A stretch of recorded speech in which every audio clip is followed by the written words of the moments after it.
Yellow? Yellow, yellow. Hi. Hi, howdy, hey. I hope you're having a fantastic day. I hope things are going well. I hope you are keeping warm if it's cool. I hope you are keeping cool if it's warm. We are working on another Hades style commission. This time I get to share it on stream, unlike the last one, which was super, super secret. But as the title says, if you happen to know who we're drawing, don't tell them. It is a secret from them, but we're fairly confident that they're not gonna tune in because they are tangential but not directly overlapping in terms of our communities and social circles. So it should be pretty safe to eke out the rest of this commission without getting caught. That is our goal today, is to finish up this line art, have flat colors done, and maybe we will get to all of the shading and lighting too. So this is very heavily based on the Hades character Artemis. You can see we've taken a lot of her pose, but the character themselves is more of, what's the word again? Like a potion smith. Potion smith. They make potions, they make drinks, they make funny magic drinks. It'll come to me later. But yeah, the design's so cute. We have like a redhead bunny girl, and we're flavoring some of her outfit with some more high fantasy objects, like a belt with little vials and like a leg bag. This is like a messenger bag that I'm gonna be decorating up a little bit more. I've been trying to think like if there's anything else we could do to like increase the amount of decoration on like her hair, maybe, just because Hades characters have a tendency to be very crowded with thematic details. And these sorts of things are usually based around like things that are significant to the deities that are depicted in the game, but in this case we would be picking things that are in theme with this character. So I don't know, maybe we'll put like some daisies in her braid or something. But otherwise, we have like little daisies on the jacket and like a gingham skirt. So we will definitely have fun things to do once we get to that point as well.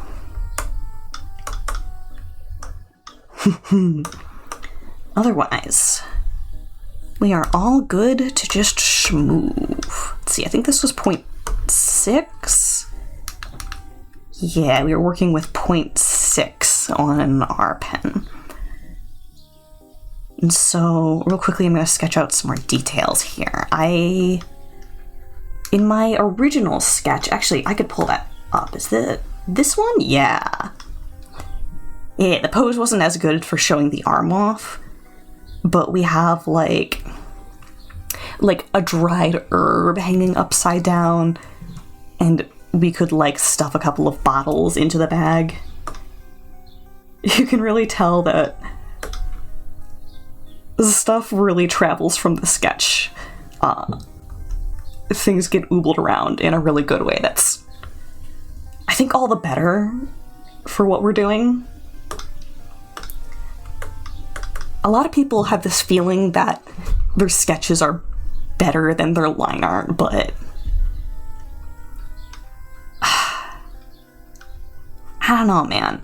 Like, once you put like the TLC in, it's different. It will always have a slightly different energy, but I don't think the sketch ever really compares to the final if you're putting in the same amount of time or more. Your line art shouldn't be quicker than your sketch, I think is what I really mean to say. So if you put more love into your sketch than your line art, then that may be why. Of course, everyone's going to handle that differently, of course. So, you know, each their own.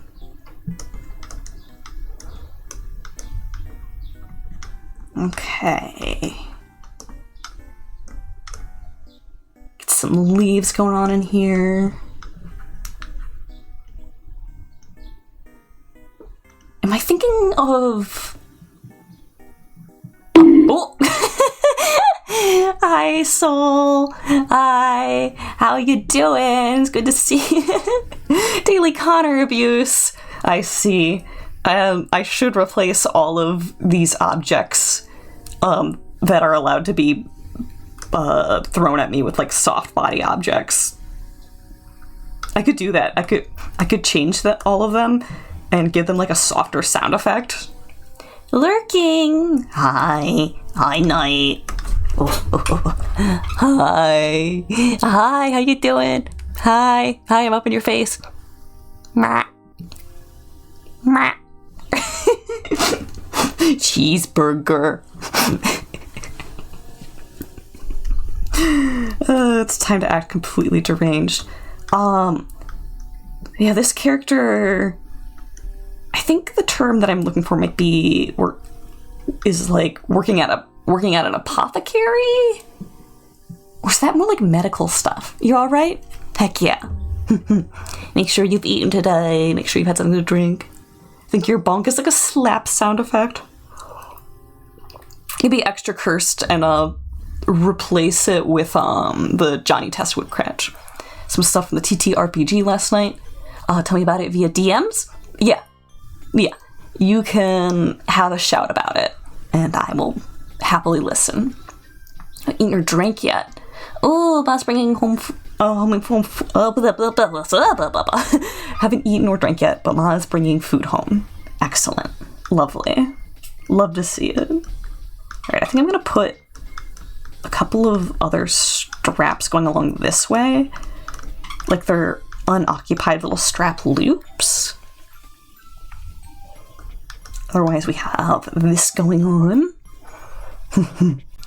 But yeah, if you just woke up, then it's not too criminal. But I'm watching you, Buster, and you better eat something.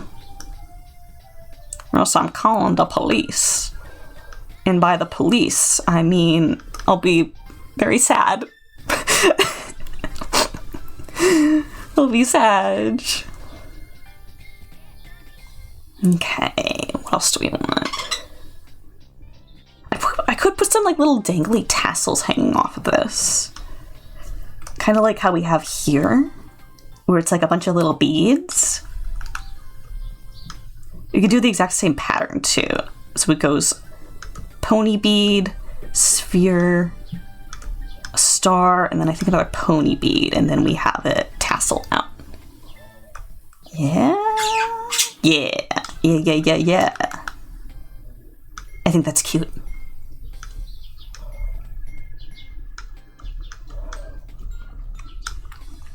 Then we also have to add in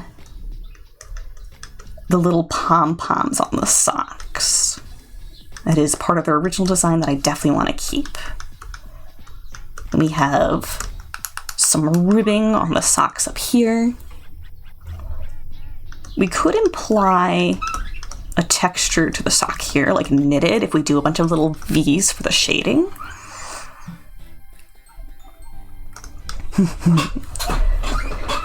And then this leg might be just picking up, so we could have a little pom-pom flowing this way, I think.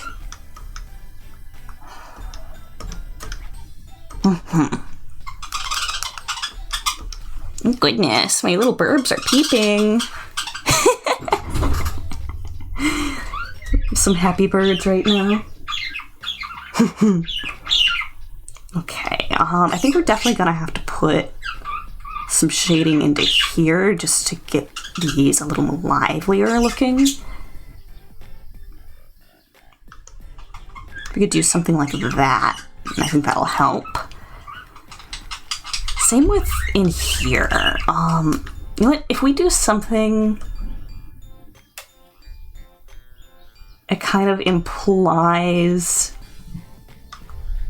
the rest of the hand in here. That might be good.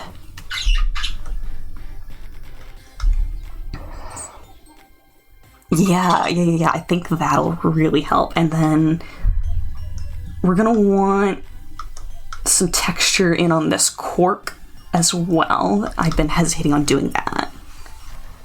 All of the texture in the hair is probably gonna end up being colored shading, but we could consider what it's gonna look like if it's gonna be dark. Something that I really like about the Hades style is how dark and inky they do a lot of the features.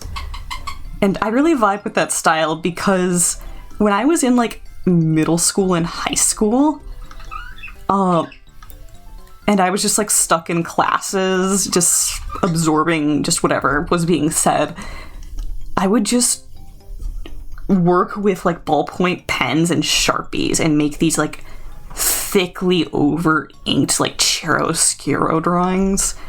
And so when I get to work on one of these Hades pieces, I'm kind of going back to that point where I'm just sort of stuck meditating and doing something with like dark shading.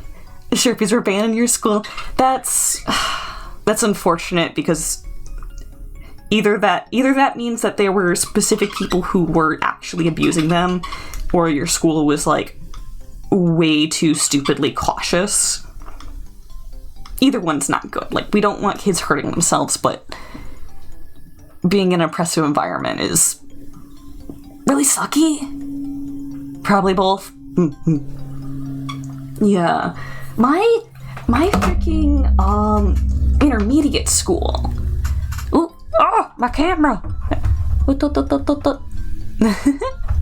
Blink.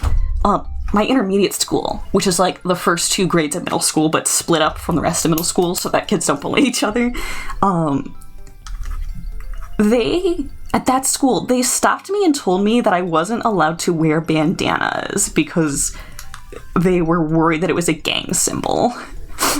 Just like, I'm sitting here at like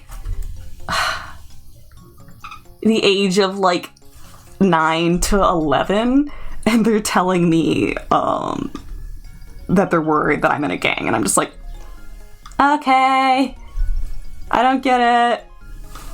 That sucks. Okay. Your middle school didn't let people wear hats. That makes a lot of sense if your school has a lot of white people, actually. Because oh, that sounds so strange out of pocket.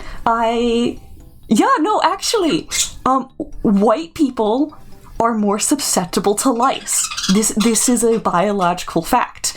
So I have done public school in both rural and urban areas. And in like the majority like white areas, hats were banned. We couldn't have hat day, you weren't allowed to wear hats, and we had lice checks. You're in Texas, so Latino white dominant. Yeah, that could definitely do it. But then when I switched to an inner city school where it was very majoritively people of color, there were hat days. We could wear hats. People would just swap hats. There was no lice checks, and that's solely because the different texture and density of some hair types isn't as conducive to lice. So, like, it totally sounds like crazy when you just like drop it in the middle of a sentence, like, oh yeah, white people get lice more, but it's true, bro. It's true. My heritage is the favored snack of the louse. Are you going to school shooter? No! I mean, if that were the case, I guess I'd understand. Right. I feel like I want to put a dark shadow in the arm here. Okay, I keep going back and forth about that. I could do a dark shadow here, but oh no. Like one dark shadow cusping this, and then that might be too much rendering.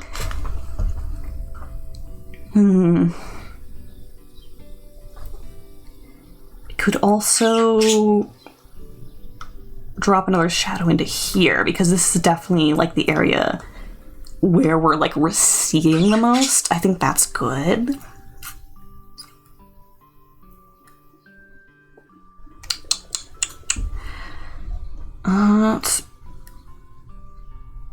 If we push that in there, then we're starting to step closer and closer to this like rim lighting here, I think.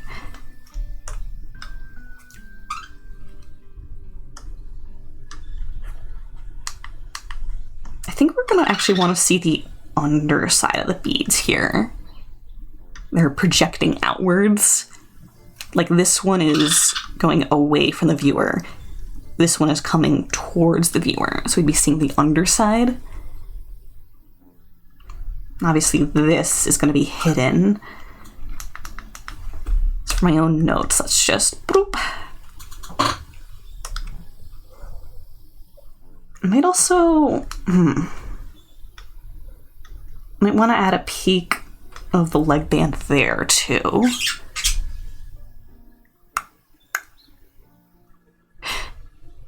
I'm worried that there's too much of this space like hanging off of the leg right now, but that's gonna be kind of a pain to edit.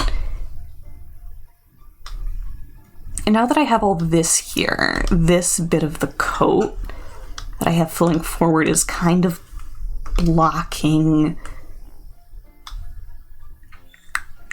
It's like blocking the silhouette. So let's reconsider what we're gonna do here.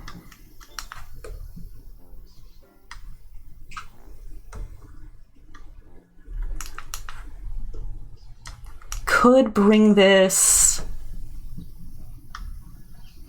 down around. This makes it feel too pinched in this way, I think.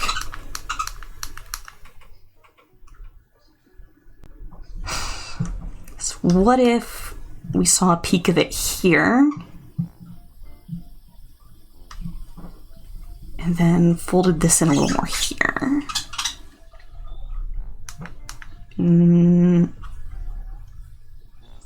We don't see any of it here. And it's just changing this little bit and having this filled in.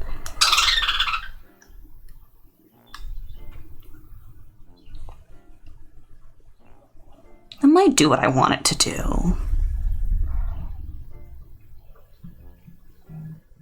And we're kind of back into this area where I feel like we need some more potion-y stuff going on here.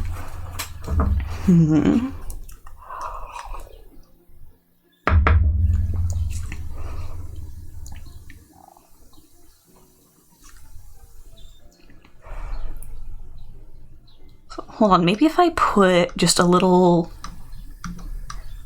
muzzle of a bottle peeking up here. And then a vial here.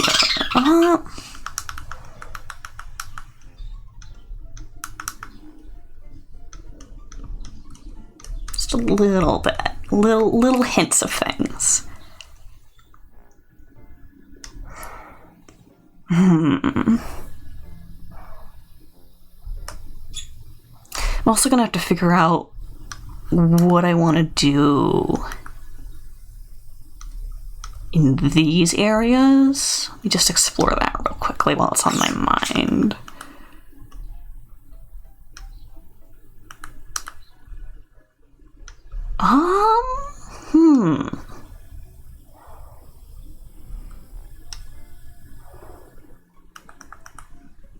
If I get too detailed with the hair, then people are going to be able to tell that it's not a proper braid.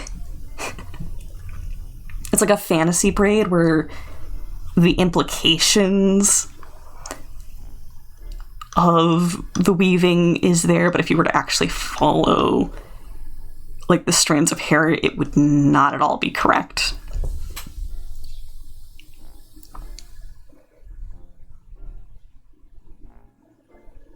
I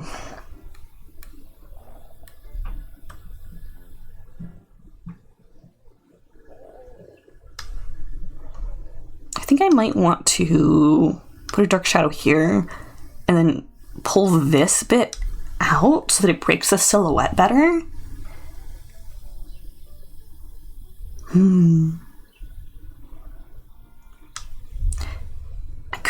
I could also put a little bit of a shadow here just to imply the compression happening because of the strap. Might be too much there. Let's not do that. I think we're also going to need a shadow on the neck and the lip of the bottle here.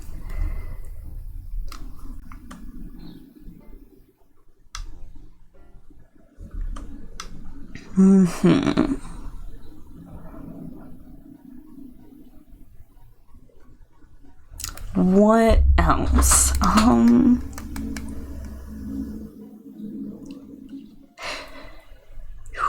We could probably get away with putting like some kind of wand on the bag as well. Or we could try lowering this. How does it look if it's doing more of a dangle?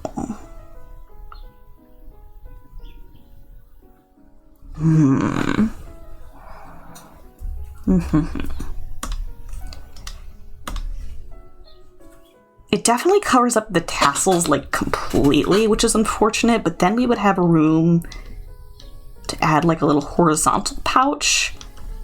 And if we wanted to do some kind of like wand-esque device, then that could like really neatly have like a little snap right there. It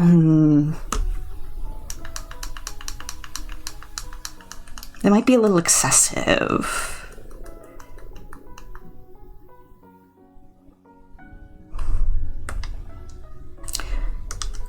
Or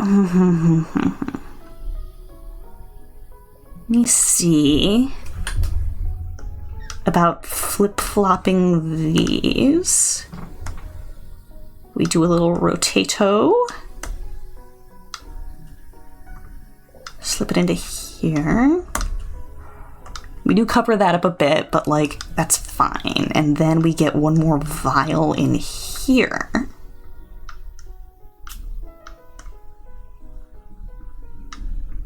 I think that should help reinforce some of the potion vibes because it's right up in your face there. And maybe we don't have bottles in the bag at all. Maybe we just have some papers flowing out, like we would have like instructions for the formulas and stuff. So it's a little bit like the Hermes slash art, where bro just has a messenger bag full of like straight up chaos.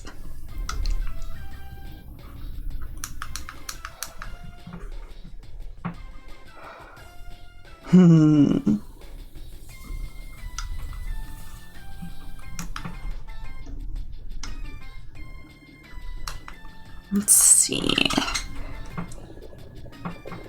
I like this one little folded piece here, but we are definitely running out of room quick here. That should be enough, I think.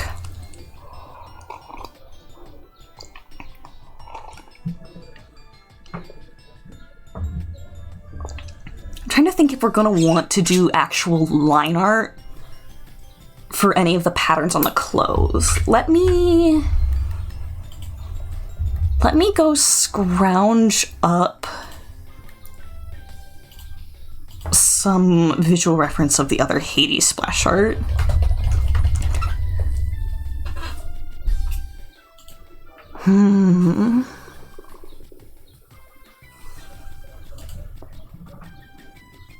Oh, here's a good point of reference, because Dionysus here has... Ooh, that's a low resolution for sure. It has this leopard print going on. If I find his art in a higher res... Dionysus...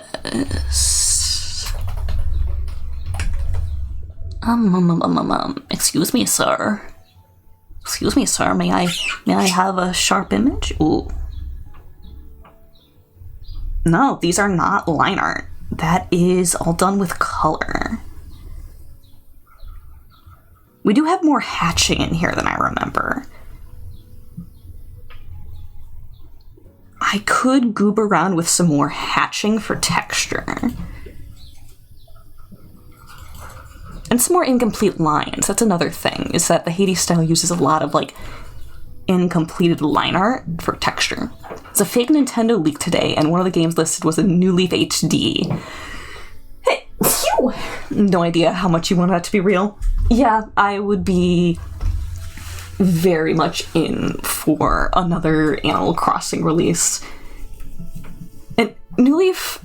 I came to the Animal Crossing series very late, to the point where New Leaf was basically my proper introduction to it. So when New Horizons came out, I ended up kind of disappointed. But that helps me understand where everyone's coming from when they say that, like, New Leaf was the pinnacle. It was most people's introductions. I had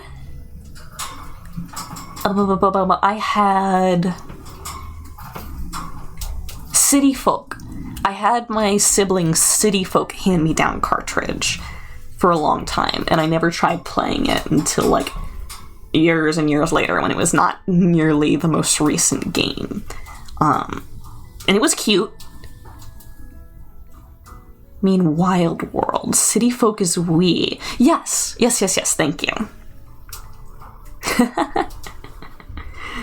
Yeah. I basically, in terms of consoles, I basically only had DS. I never owned a Wii. Except for the Wii that I play my proprietary version of, Endless Ocean on for stream. My directly licensed proprietary copy of Endless Ocean. As well as other Wii streams, like, whatchamacallit? The Kirby games. Yeah, I play those on my proprietary Wii. Nice chill game, but New Leaf is definitely Animal Crossing to you. Yeah.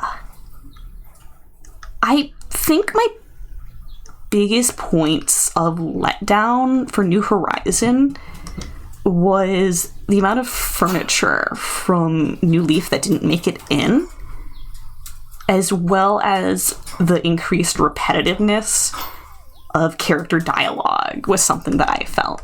Like, once you've gotten to know the villager, they kind of stop surprising you with what they have to say.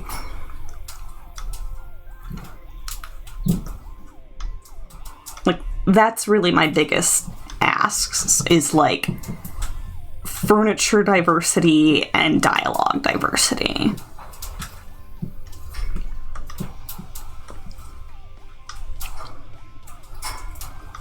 Okay, let's get into here.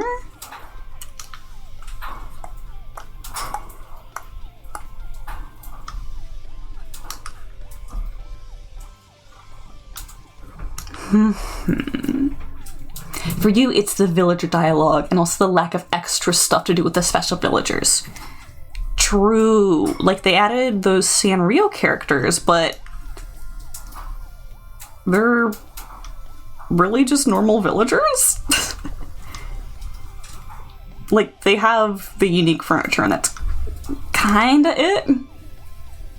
Added that way later, but it was too late and they're all stuck in the same boring area. Yes.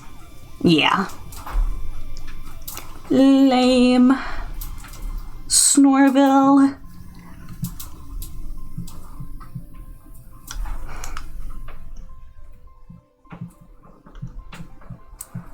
I feel like New Horizons could have had a lot of staying power if they, like, kept updating. With that said, like, New Horizons didn't even run very great. Like, it struggled to load in things very frequently.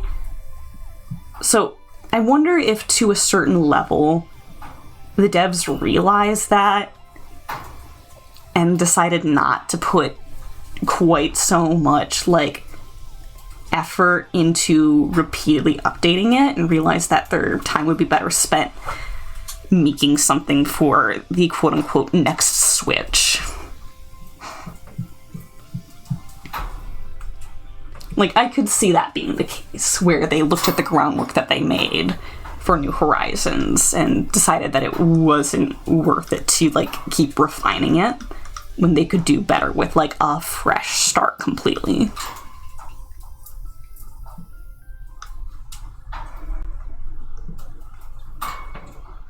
As an artist, I do understand that. Like, I definitely get that vibe.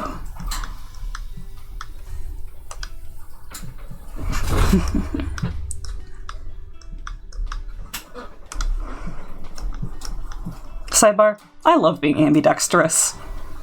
I love if I struggle with a line, I can just switch the other hand and it feels better.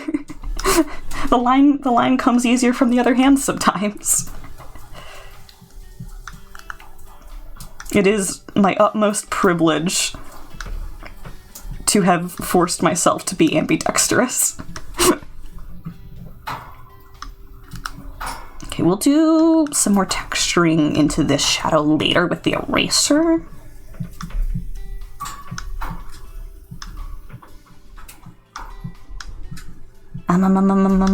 But for now, got those in. Do a soft halo in here. Roop. And up in here.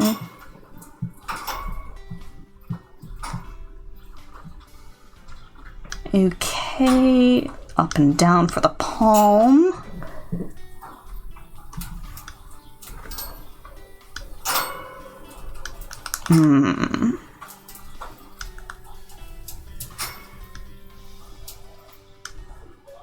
Maybe, give this a little swatch of white here. Another recurrence of the halo going on here and here. We have some separation.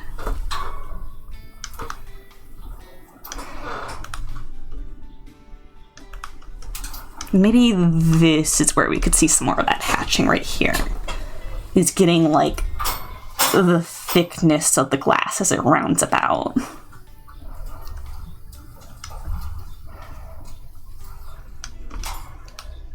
And I think in areas like this, where we're feeling kind of bland with the cloth texture as areas that could use some really good hatching. Just to bring the life back into it. Oh yeah, oh yeah. Oh yeah, that hatching is a definite improvement.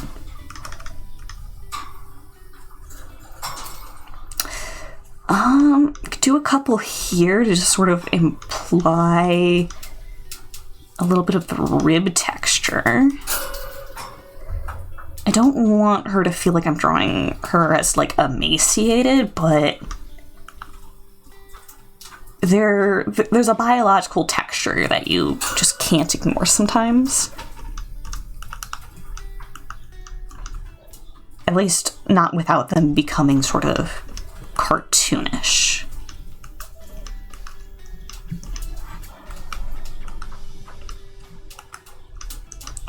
see. Here and here.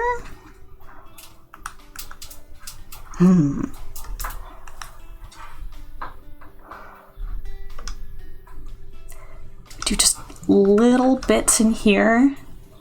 No. What about biological textures? Specifically, I was talking about adding in some hatching around where the ribs would be in the underarm. Like, if you treat that as perfectly smooth, it might end up feeling like way more cartoony. So, like, sometimes it's worth it. Whoa, boy mode.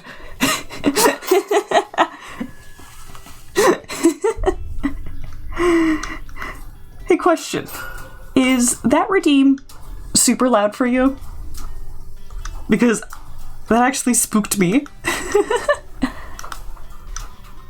And if it's super loud for you guys too, then that's my pass to just go in and turn it down. Let's add another little flick there.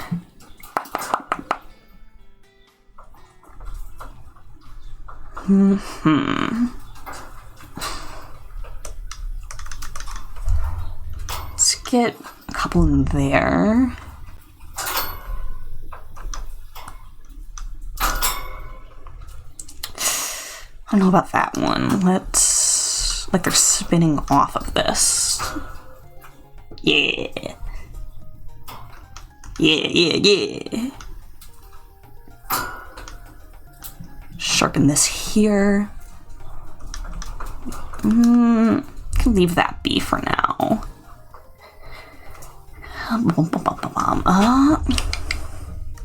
Do a couple of hatches in here, I think.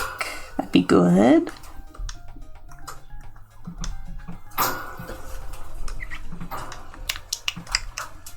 And then here, we're gonna want to have some hatching to break this up.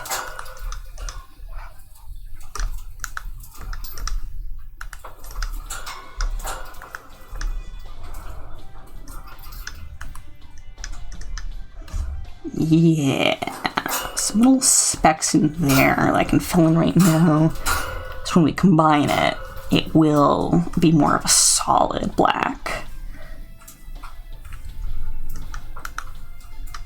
You can really spot the little gaps when you lower the opacity on something that's meant to be true dark.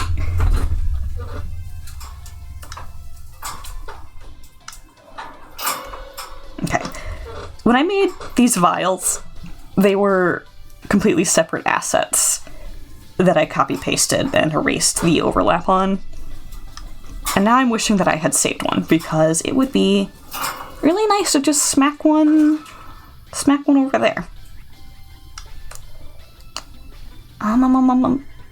They are like totally different angles though, so as much as I would like to go the easy route, was not meant to be.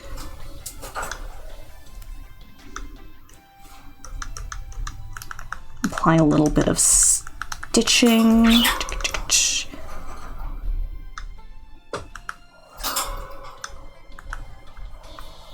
Okay.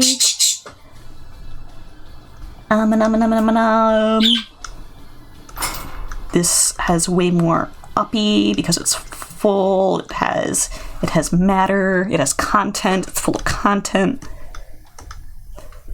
It's full of contents.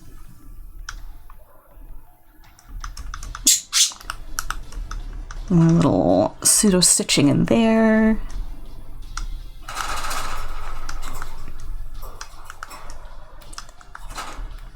Flatter, and then uppity.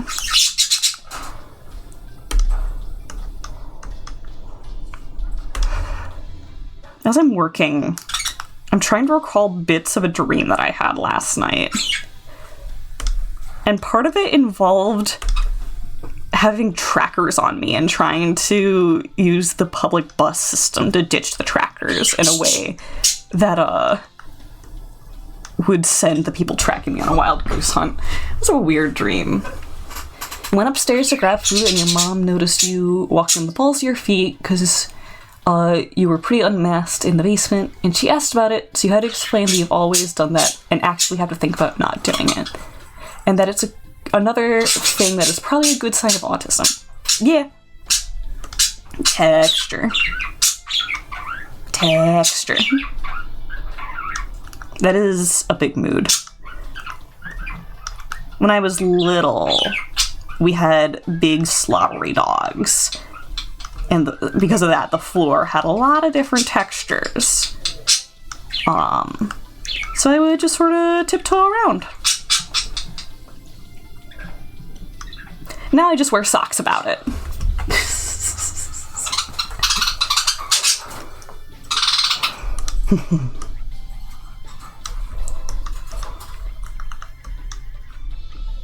Okay, I think we need to round this out a bit more.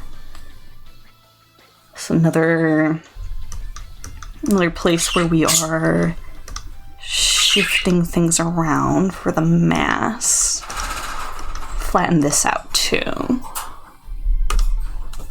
Okay. I'm actually really excited to draw these leaves. I feel like the way that I've done the composition for these is gonna really, like, help sell some of the concept in here. Oh goodness. We are peeping and beeping today.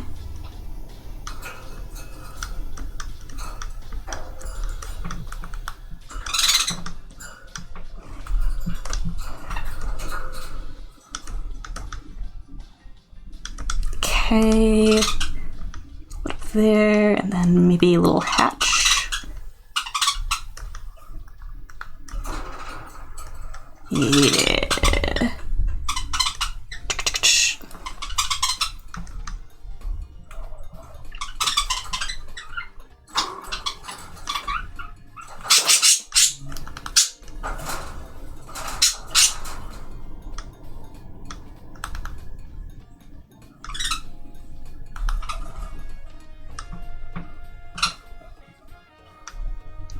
Okay, just feel delicate in this area. Whew. Let's go further zoomed in, I think.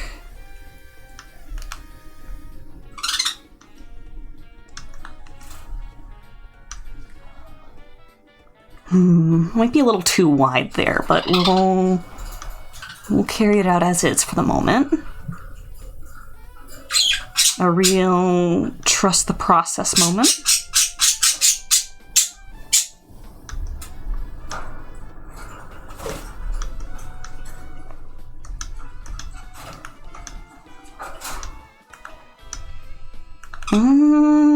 Okay, let's...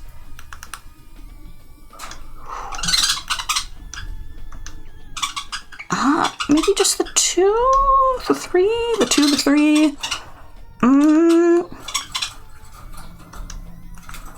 Let's have the one and then do a little bit of hatching with, like, the negative space there.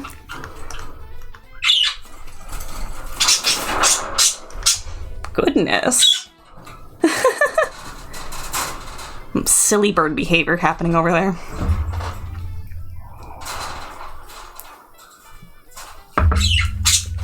Okay.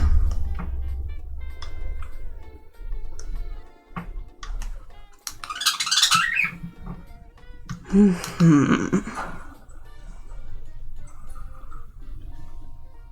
wonder if I should jump to doing some of the foliage first, actually.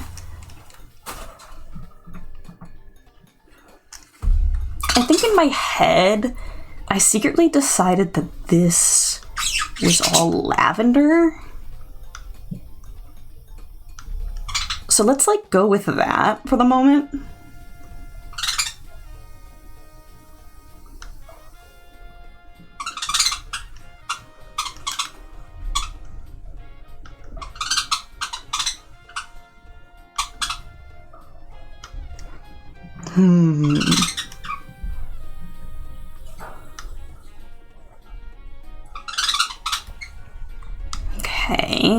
get a little shapelier in there.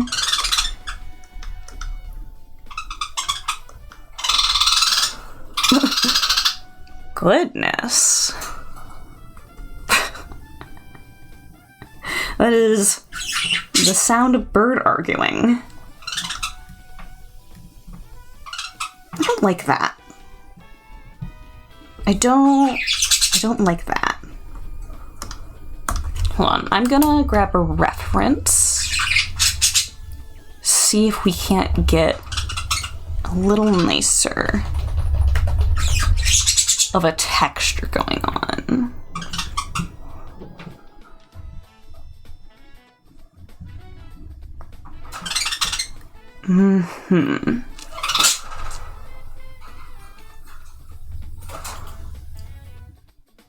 Yeah, let's see if I can't drag this in. Okay. I'm gonna crop some of this white area out. I can get rid of that. Low resolution Dionysus. Bring this over here. Boop.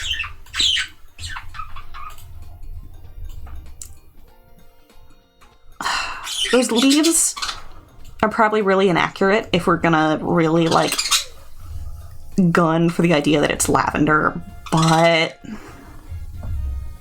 it's fine. Actually, let's work on it upside down. It's a little silly, but it may help me here. And then I'm also going to start working with a new layer so that we can have a layer of floral parts and a layer of stem parts.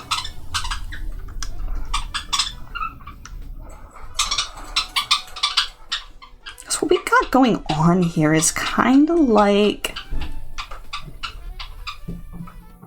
a little repeated series of like honeycomb shapes that point upwards before the stem continues out the center of it. Which is not something I've drawn before, I'll tell you what. Boop. Let's shrink that a little and move it further up here.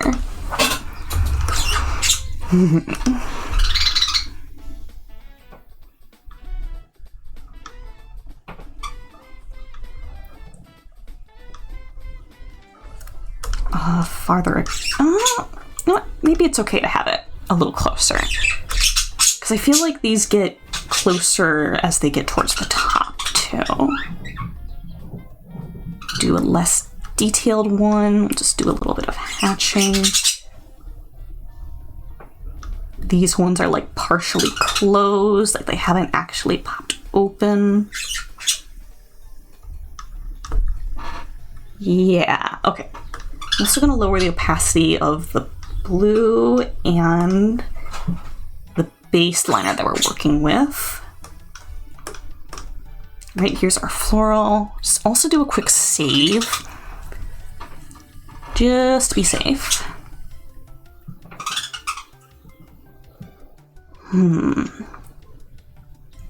I think something we're going to be able to get away with doing here is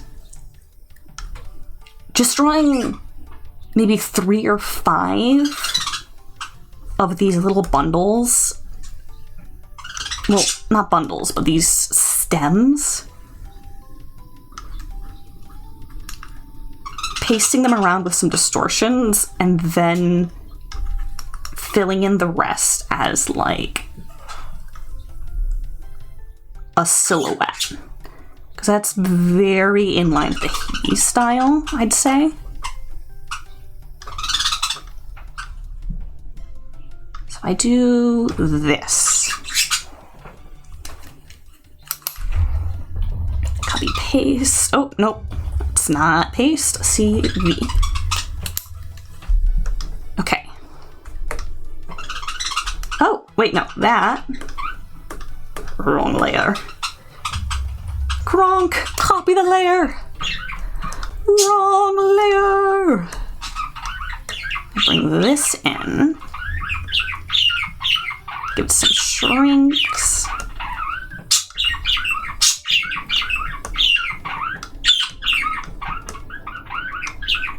Yeah.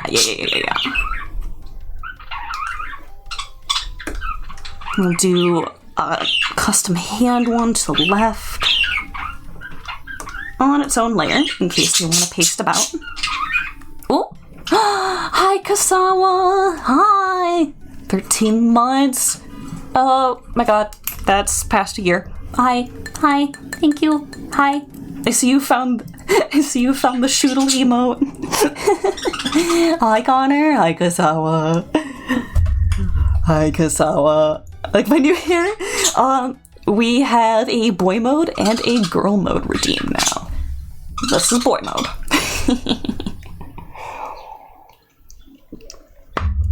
Oh, dinky. Just another little fun little thing that people can play with. I actually have 2 more slots in the VTuber kit where I can put more outfits in, and I haven't decided on them. But at some point, we can put some more silly costumes in. I'm hesitant to just slam another in, because I'm thinking, like, what if I want to use them for more references to, like, how I have the glottal outfit. But, you know. People seem to press the glottal one out of curiosity or maliciousness if they know what it is and they're scared of it. Whereas the other ones, people kind of know what they're getting. Could always remove them. This is true. This is true. That is something I would like at a VTuber kit, is more slots for stuff like that, or a more sophisticated save system where you can load and unload just like the outfit saves. I think that would be cool. If we get a better one, yeah. If I put the effort into making a better one.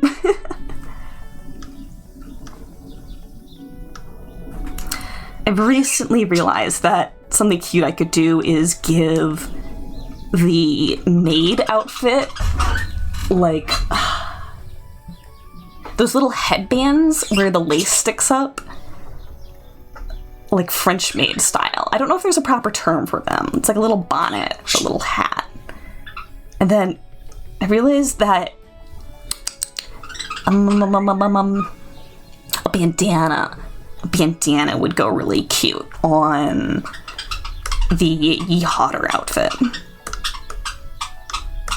Let's switch these around.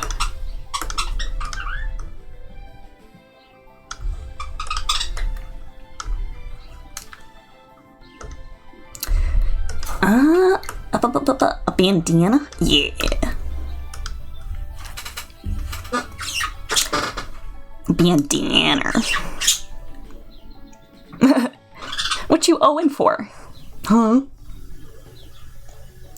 Like a funny story that is mildly not safe for work. Not in a personal sense. If you think it flies by being okay for 15 and up, do share. If you think it's a little more gratuitous than that, you're welcome to DM me.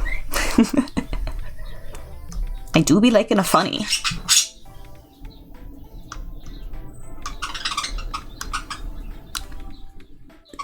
It's a bit on the line. You try and censor it.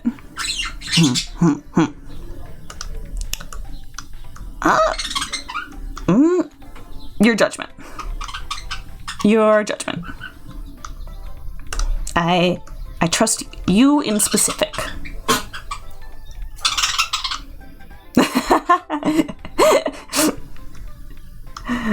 Sauron, that hard judgment stare.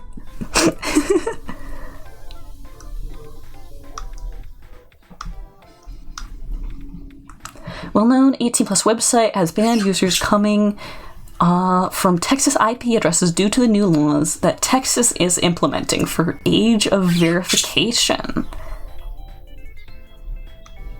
Oh, is this a real world story? Is this a real world tale?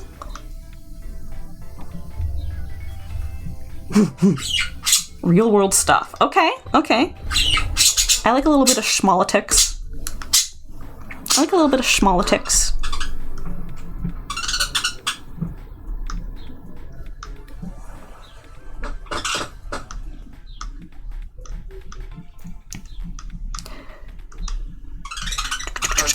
Okay, it's another little staff of this.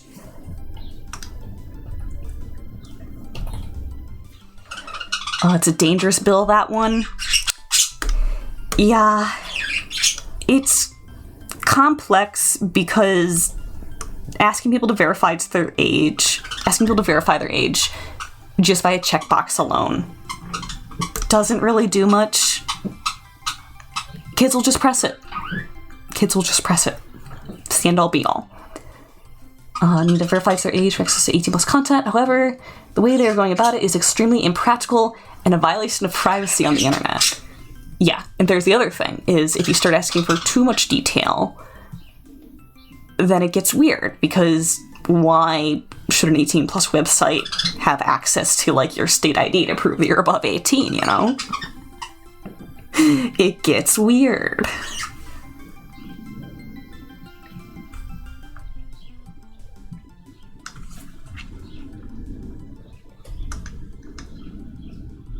Okay, I think we can collapse these 3 layers together now.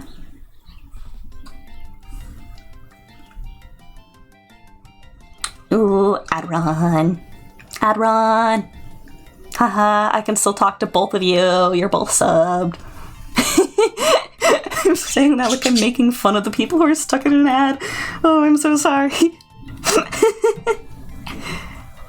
I may be evil. Just a little bit.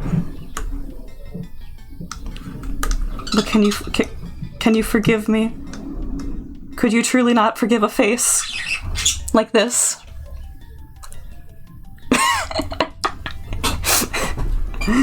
Yeah, that's evil coded. What's with the new hair? Boy mode! We have a boy mode redeem and a girl mode redeem, and this is boy mode. Forgive a face like this? True. Hold on, actually, I could... Tall. I want to be tall. Boy mode has cargo shorts. Girl mode has long hair and a skirt.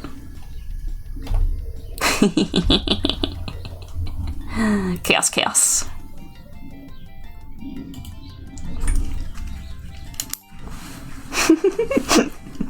Akko getting concerned that we're gonna have to redo all of the PNGs of my character for the VTuber cafe stuff. Thanks, they have pockets! It's true. So the website basically said that it's going to deny service to Texas residents.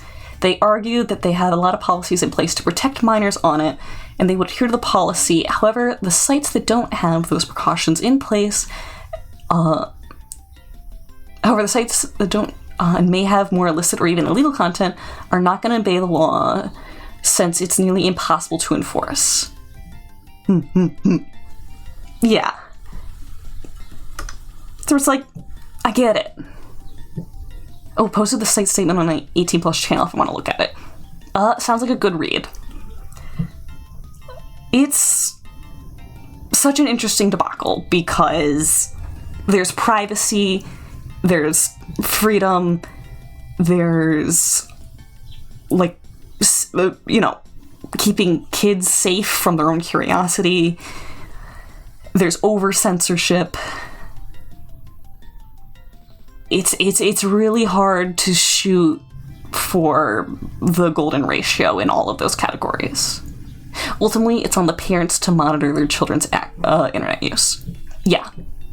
As imperfect as it is, yeah. It is one of the better options to select. Although, an argument against that, I'm going to play devil's advocate a little, because I do think that is one of the better options, but to play devil's advocate, not everyone is fully educated on the internet or what it is. And there's a huge education gap that is socioeconomic.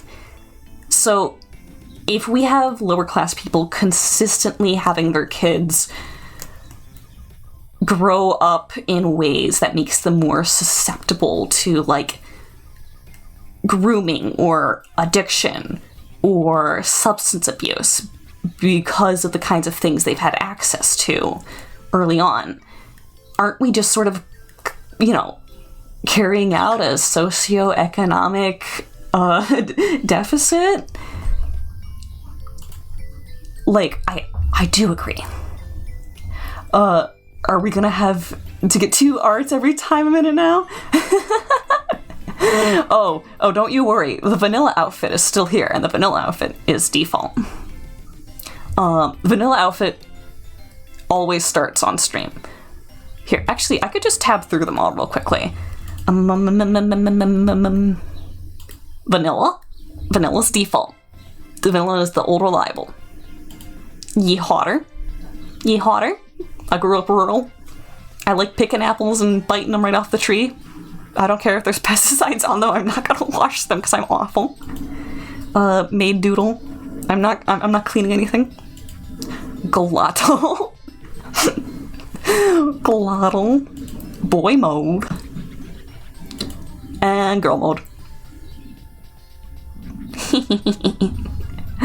I'll leave boy mode where it was. Because that's what's toggled. It's kind of the same argument that pro-gun owners use, but in the sense of internet usage. We're making it harder to access 18+ content. You're going to drive people to the easier access, especially the people that were already going to seek it out while underage in the first place. Completely agree.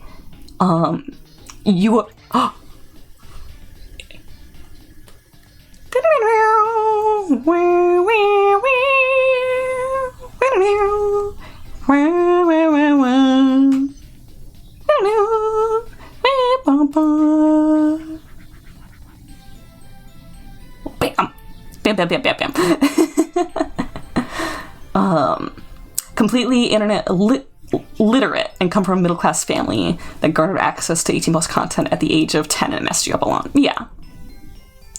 You were confronted by your adults in life. You were basically shamed for it rather than educated, so it resulted in doing the same on a more sneaky level. Yeah. Girl mode is just cursed with you? It's just weird? Good. I've actually been tempted to make girl mode more expensive than boy mode because people are more likely to redeem girl mode just because of, like, a gender bias in VTubers.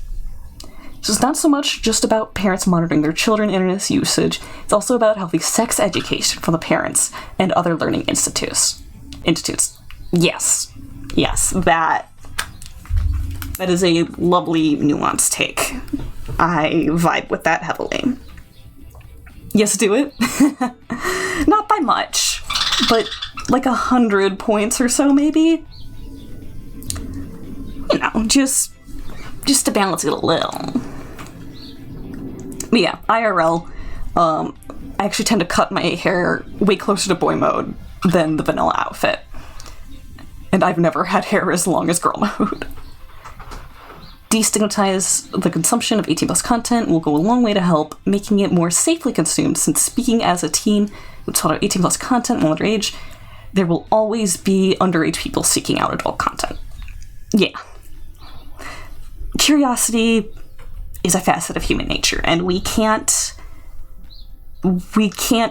completely stunt or erase it without, like, consequences. What we can do is create passageways where people can seek help and advice about being healthy about it. And then people, the default response to that is people going, oh, so you want to put like 18 plus content into the hands of children. No, that's not what a resource like that would look like. A resource that would be equivalent to that would be letting kids understand what is and isn't realistic or safe in those depicted scenarios, to avoid body dysmorphia, to avoid injuring yourself, to avoid things that are way more dubious than they thought were actually just normal because that's what they saw. To understand things like consent and safety and stuff. Also means re-educating full-grown adults on sex and gender. It's basic biology argument. It's not only wrong and outdated, it's boring and just an excuse for people to not have to treat other people like actual people. Yeah. Indeedy. The issue with puritanical culture is that we are so adamant about leaving things that are 18 plus until people are 18. Children shouldn't be willfully guided into 18 plus spaces, but they should be given the tools to understand what safety looks like in those spaces. And those are things that can coexist. They can.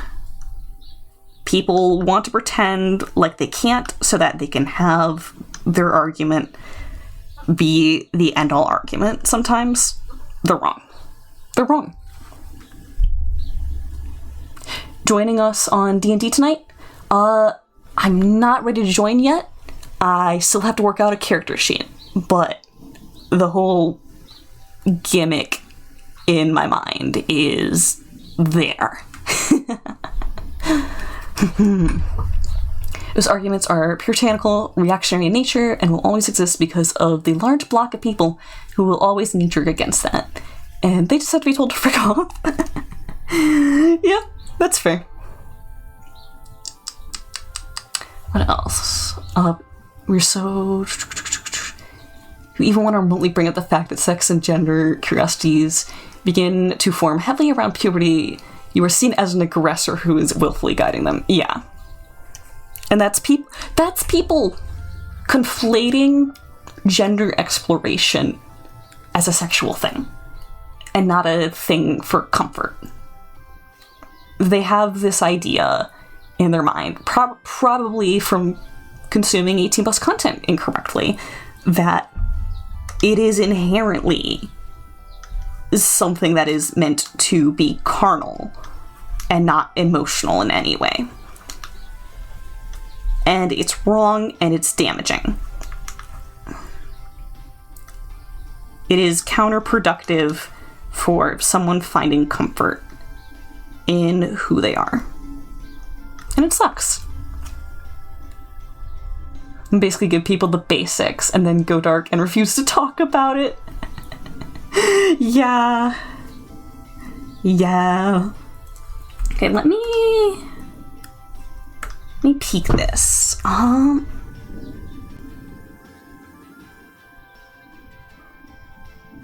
Let's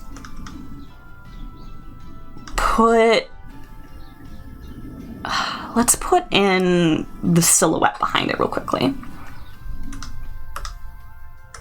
So I'm gonna... Ooh, that's a Millie pen. We need the Turnip pen. Gonna jump to this dark blue. Bring it a layer lower. Layer lower. Layer lower. There's so many layers here. Okay. Your first SO was a boy when you were in second grade. Adorable. You're doing a broad strokes thing? literally everything involving women is sexual to them. True. True. Hate that. True. So the aspect of only teaching the specifics that apply to you, apply to your sex, make it more difficult down the line too. Like how many AFAB individuals had their first period individuals had their first period when the only people around them were AMAB, who were not taught the way to handle it. Because of that, they didn't have any way to deal with it. Yeah. Coughs. Coughs. Coughing for no reason. Oh no, there's something stuck in my throat.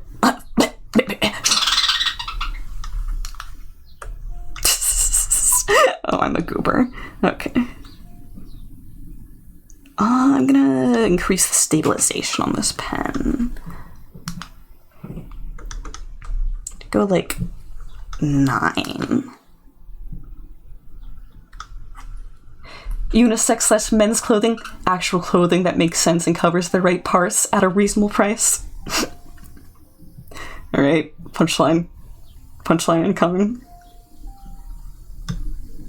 Here it comes.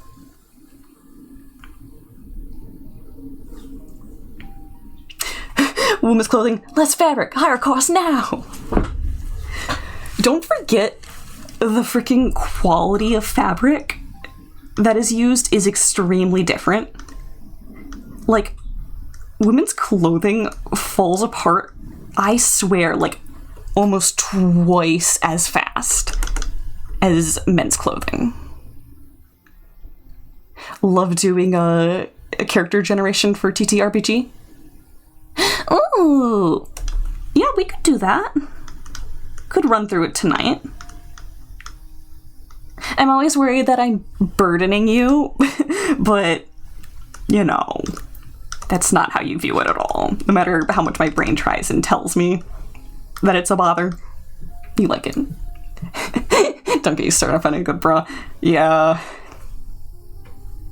At least, like, the mechanisms for, like, how would you put sizing them are somewhat significant. If women's clothes don't have pockets, then they are forced to buy purses. It's true. The crazy thing, though, is that the trend of less pockets wasn't pioneered by a man. The person who was vying for the sleekest possible skinny jean look and, like, suggested just removing the pockets was a female fashion designer. She was just achieving the closest thing that could, or just achieving the thing that could get her closest to the look of skinny and sleek that was fashionable at the time. Do a video on pockets and women's clothing style on Style Theory? Yes. Women can be indoctrinated by the patriarchy too? Exactly. Exactly where I'm going. Know what your favorite fashion myth is? Oh. Tell me.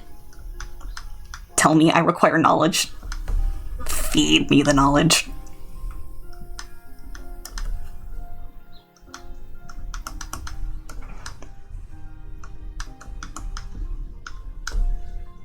The idea that high heels and dresses were for butchers and were masculine originated. I have heard that myth before. I don't know if it's myth, or if it has some possible roots in reality. But I know generally the tale is that it's less surface area of blood that you're walking on. But honestly, if your meat shop is that messy, I don't think I want your goods. Was a myth. Night Gamer is proposing that it is a myth. I have not seen evidence to sway it either way. It's just something that lots of people on the internet say sometimes. But also, people on the internet say a lot of things. So many so very many things, in fact.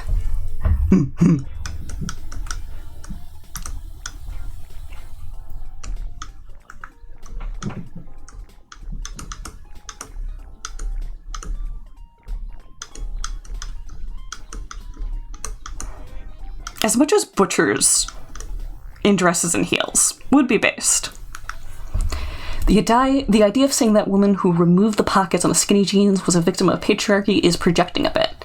She was going for the most sleek look, she got it.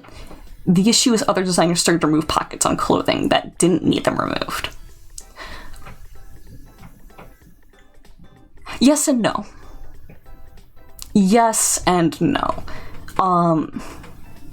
The issue spiraling out of control is not her fault, but there isn't a lot of other clothes that has pockets. Like, a shirt pocket on your button down is not going to do much. And jacket pockets can do something, but they're pretty limited too. Pants pockets are kind of the goat of carrying capacity. And that's what went first for something designed to make you look skinnier. Moving pockets would have stayed as its own trend within the skinny jeans realm. Okay, so we're talking about it could have just stayed within the style of skinny jeans and not have gone to like boot cuts and stuff. That I understand a bit better, if that's the case. Because jeans aren't just skinny. Yeah. I'm literally pointing at my screen like you can see it. It's not a myth. High heels were designed in Rome and Greece for men of nobility. As for dresses, they started as Celtic kilts, which were formal wear for Celts, and that was adapted to longer outfits as kilts and apron were combined for ease. The myth part is that it came from butchers for a utility purpose, not necessarily that men didn't start wearing them first.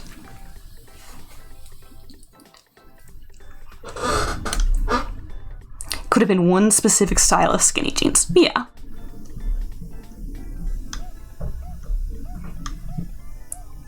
Yeah, that's agreeable. I think that is a not so spicy take. It's a pretty okay take. Okay, let's see. Ooh, goodness, all of this. Let's select or merge all of this.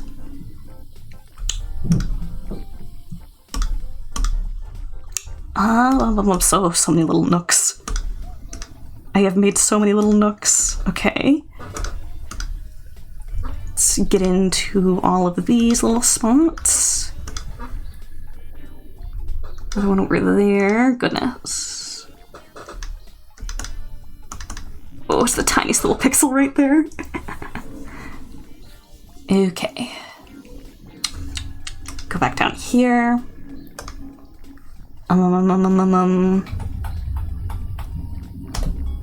Let's see. Flip it. Let's hide this as well. Gonna get into all of these areas.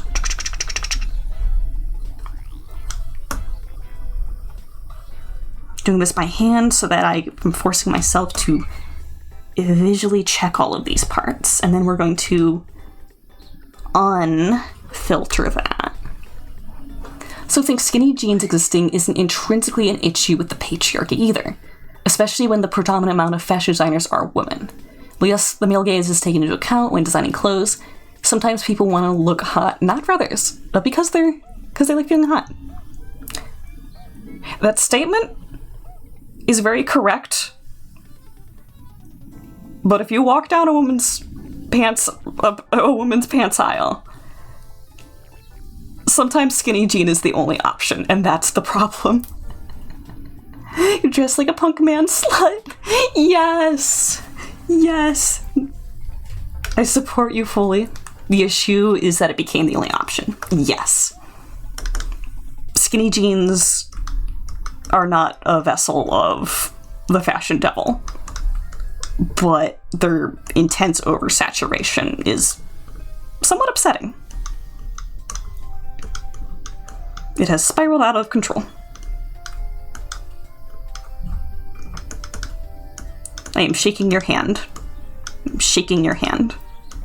You're in agreement.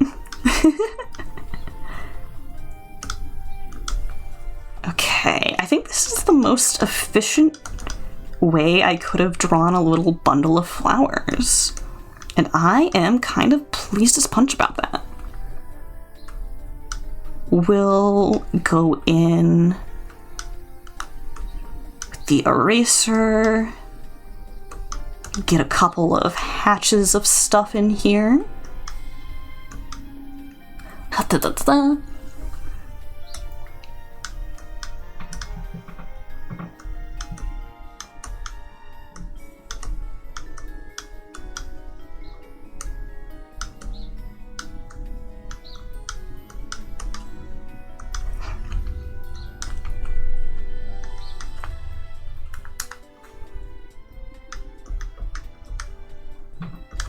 Okay.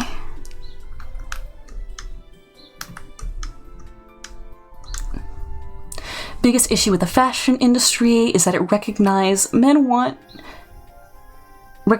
to be hot and want to be comfortable, and made clothing types for both aspect.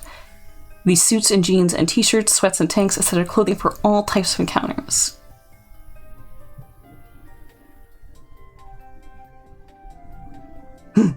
Meanwhile, women's clothes has been steadily boiling towards women either wearing outfits to show off or lounge at home. That's fair.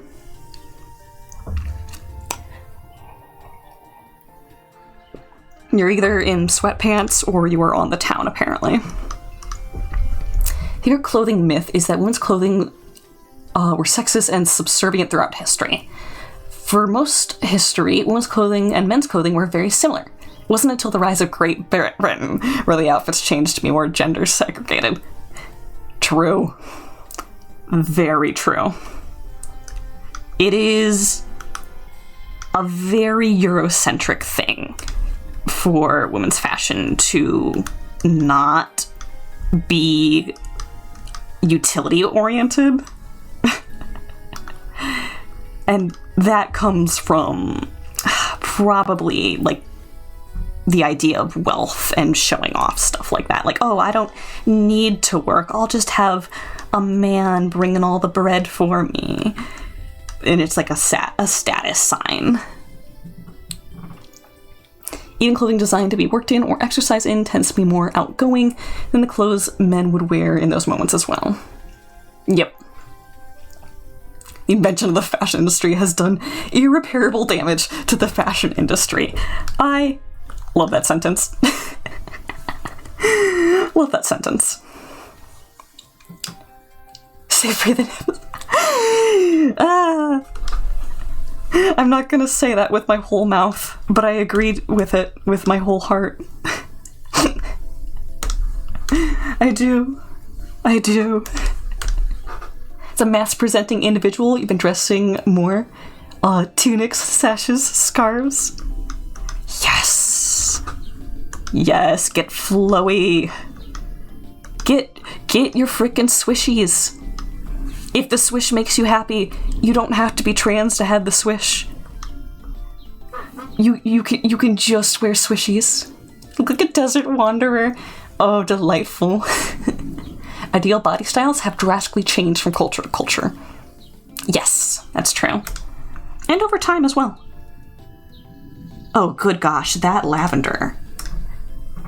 That lavender, I think, is my favorite thing that I have drawn in days. Oh, I am very pleased.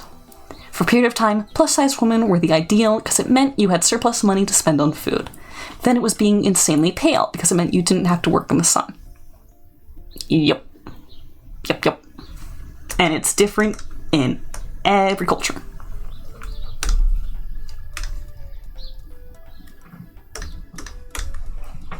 Okay. think I can get rid of my other lavender reference. Where is that hiding? Ah, here. Boop. Usually whatever is considered most attractive culturally is whatever best showcases you have wealth. Yeah. And honestly, that's true for modern America right now. It's true for modern America right now because, like, all natural foods, highly expensive. Dieting products, very expensive.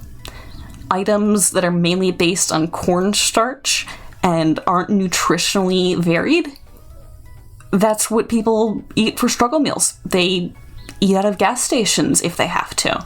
And that's the leading cause for, like, obesity and diabetes, is poorly nutrition diet that are very dense in sugars and calories and not at all nutritionally dense. It is objectively true. This shit was good though.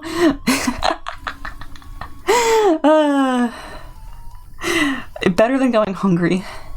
Down with the business and down with government and big business. I didn't say it, I just read it. I didn't say it, I just read it.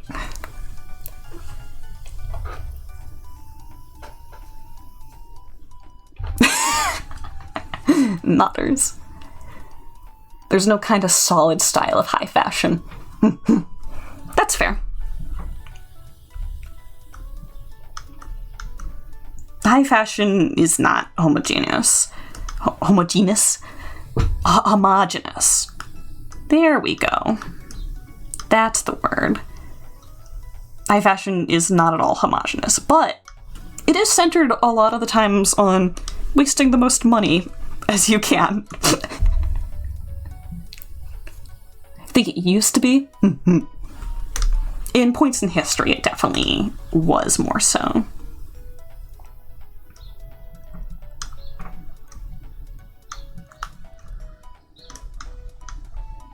So it's so funny that today's chat is on about fashion because I just posted like basically a fashion lineup of one of my original characters to a bunch of my social media.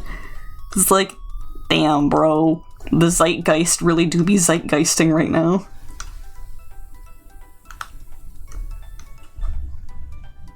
Right, I think we need one more flowing out like this. Eep-a-deep-a-deep.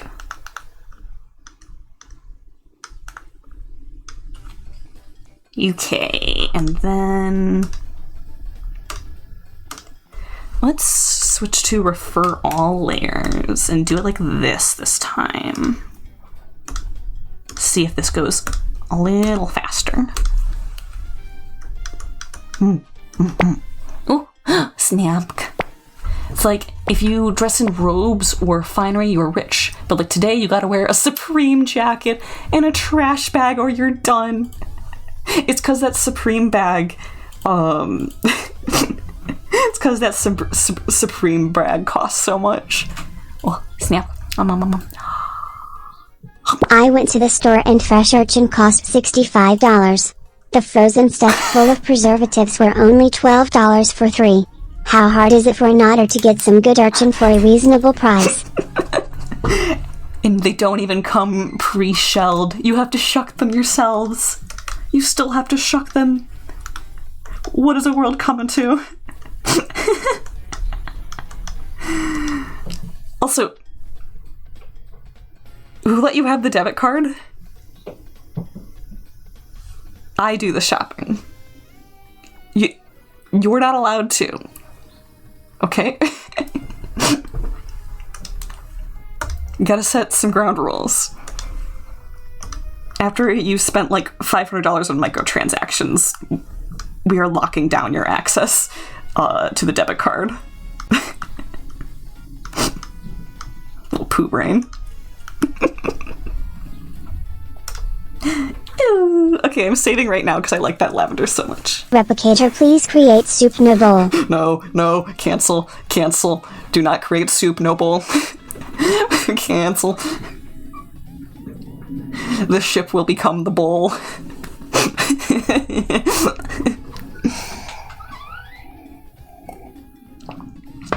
It was just laying in your wallet. Don't worry though, I bought the store.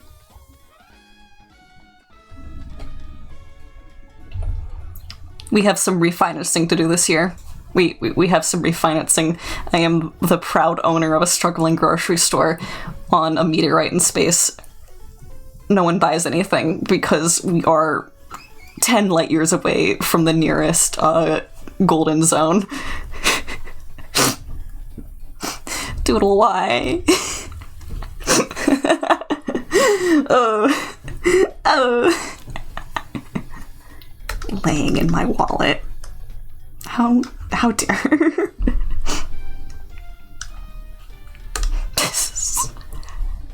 I am going to put root beer in the humidifier. I'm gonna put you in timeout. If you make threats like this, you're gonna go in timeout. That does sound like it would smell really good though. Like for a little while it would smell good. I know what would happen though. I know. Don't think I don't know.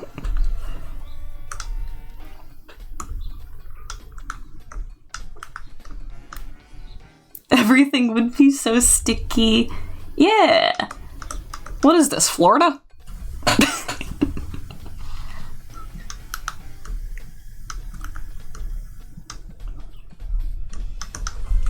Okay. Got that in there. On another note, completely unrelated note, do you know how to another, completely unrelated note, do you know how to get the cash out of the machines at the end? We can use it to buy more urchin. Okay. Sorry for almost reading your message, Doodle.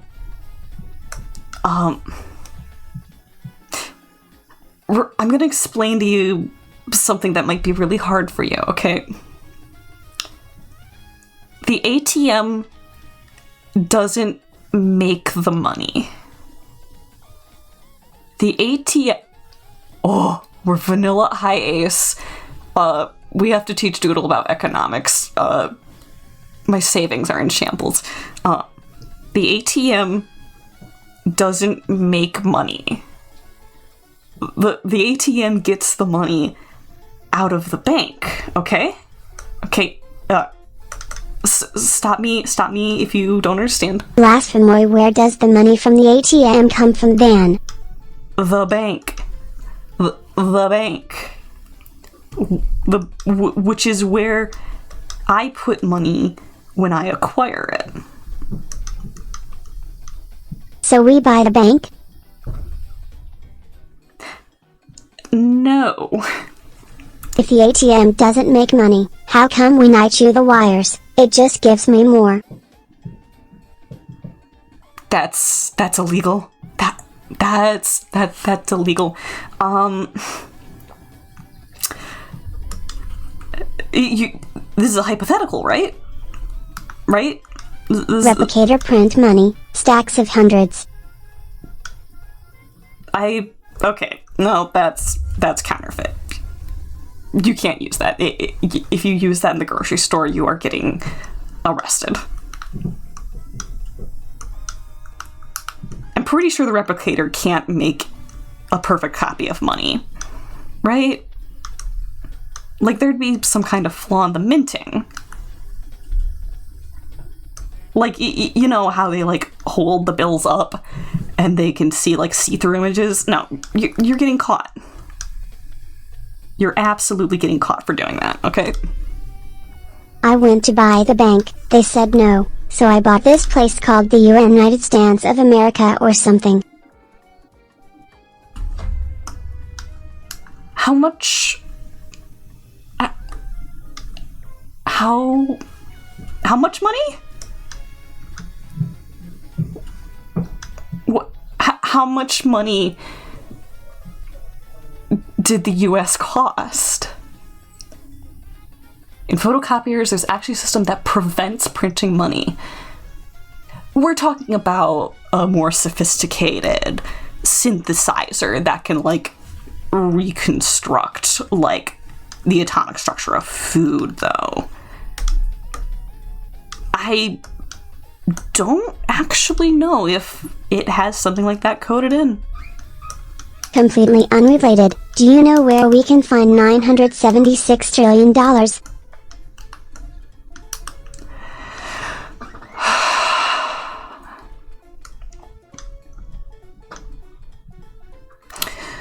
We're robbing Norway. We have to rob Norway. Never mind, I'll just use the credit card. No. No.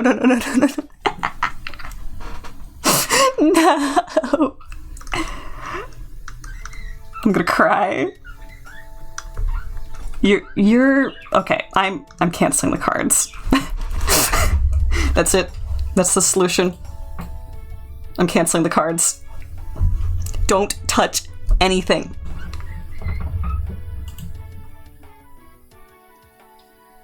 Someone named Disney offered me 900 trillion for something called your likeness. I can't hear you. I'm on the phone. Whatever it is, don't buy anything. No more purchases.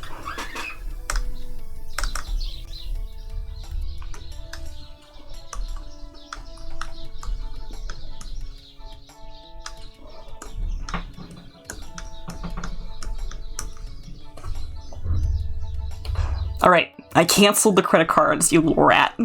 There's no more damage you can do. I have otter-proofed the finances. I have fully locked them down, okay? Okay? So now you have to ask me before we buy anything. And that's the end of it. Okay? You look sad. I promise I'm not that mad at you. Money is fake anyways, okay?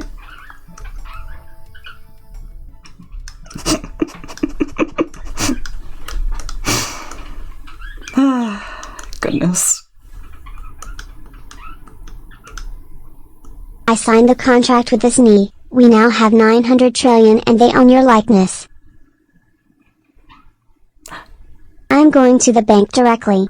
I'll ask them for money. I'll even bring this bag with a $sign on it and wear a mask. Would this ski mask work? Sure. Sure, you go ahead, Doodle. I believe in you, buddy. Just got off the phone with this Nigerian prince. He is gonna send us the 76 trillion after the Disney guy transaction. All we have to do is send him 100,000. Sure, you know what? How about we open you your own bank account? You can have your own finances, and whatever you do with it will be your business from here on out.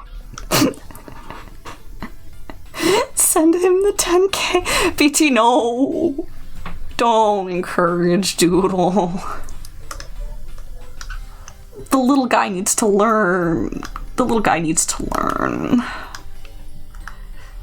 You're being a bad influence. Good grief. Good grief and alas. I will free them all.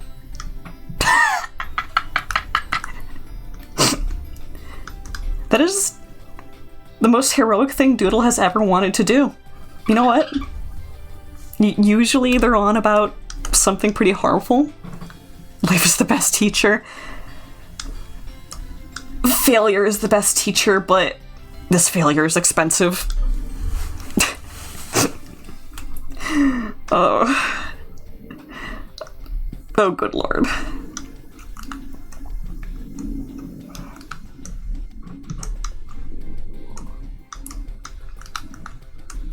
If there's no stream on They are free Saturday, now.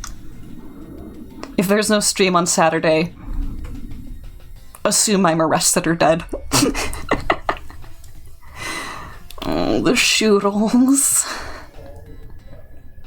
Oh, hold on, Connor. I'm getting a call from Connor. Turns out you are in jail and I need to pay your bail.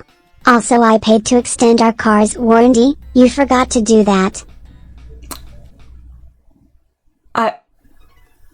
The ship does not count as a car.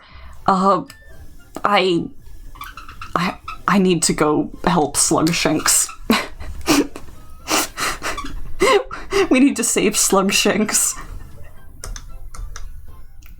There is trouble afoot. There's so much trouble afoot. Poor buddy.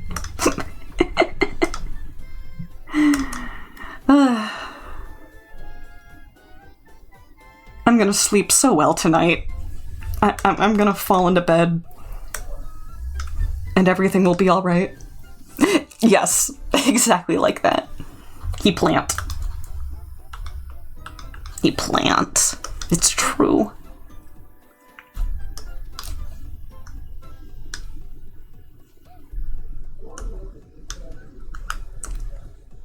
Okay.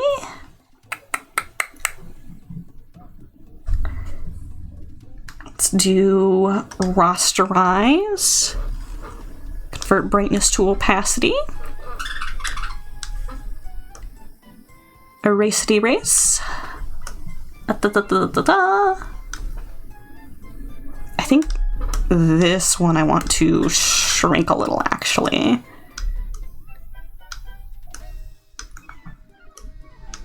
Could bring it way down here. Or here. Leave it there.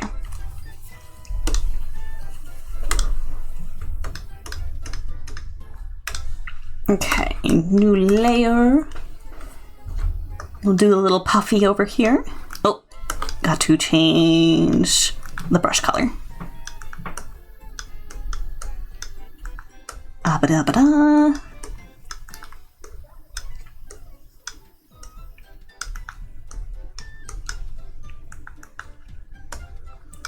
I think it needs to be more rounded on the end because this looks kind of paintbrushy. So I'm gonna cheat a little. We're gonna squimsh it. Yeah. Yeah. Always go for the squimsh. Oh yeah, don't worry. I just got a job at Old Navy. There was a recruiter outside the store. Now I have free collage, a job, and get to travel the world. Though seems they are rebranding to just Navy. Okay, you're not allowed to become a boot boy. You're grounded. You can ruin our finances, but if you go into the military, you're grounded forever.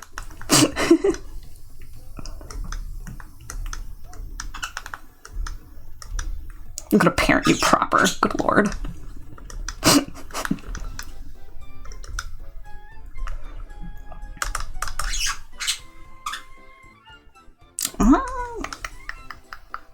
I think that's good for the poof.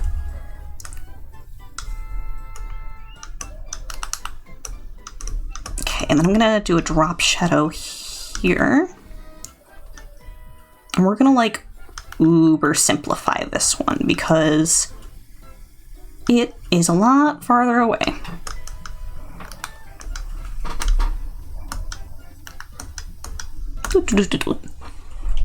Oh, I think I'm gonna sneeze again. Oh, uh-oh. Oh dear. Oh dear. Oh dear. Keep a job. Also, come share some urchin with me before it gets too slimy. Yes, dear.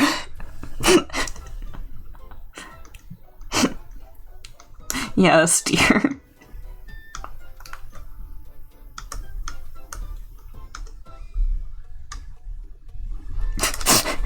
Me and Doodle eat out of the same cat bowl. Oh, why do I just say things? Hi, Poor. Hi, I hope you're having a good day. I hope things are going well. What's new? What's poppin'? What's locking? What's dropping?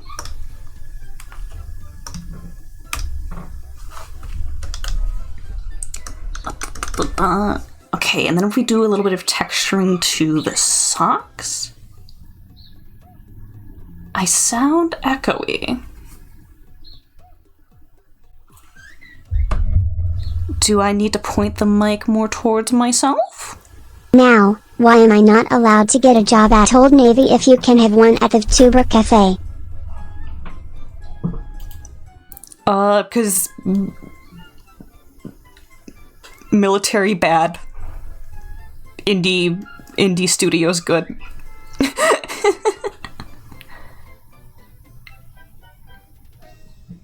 Whole stream sounds echoey. Is anyone else experiencing that? Otherwise, my first instinct would be check to make sure you don't have multiple windows open. Yeah, no one else has experienced that, so this sounds like something on your end in this case.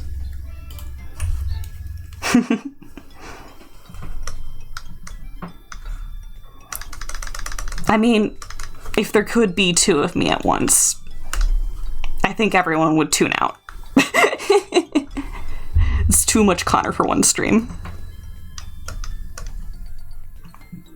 You'll get over it? I mean, troubleshoot, my man. Troubleshoot.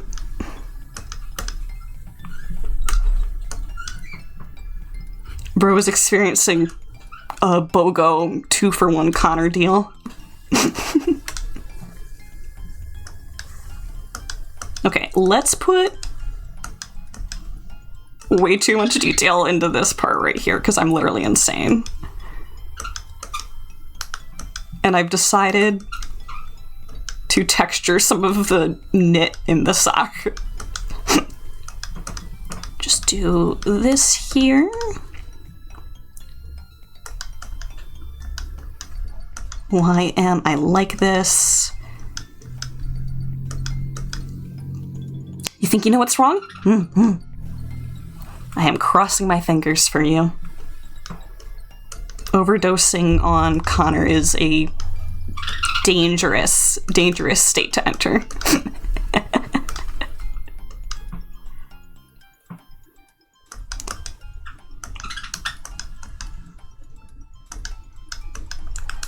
Okay, and then we'll switch. Okay, I'm a grown-up now. Come here. What do you mean come here? I'm not we're not taking a nap together. I'm working right now. Okay? You can take your own nap. Tested by playing another video and it sounded the same way. Strange. I mean, you could open like Windows system and like look at maid outfit. Oh, you started, it's working? Excellent. I may be in a maid outfit, but I am not cleaning anything. I need to hold on to you though. I don't want to drift away from you.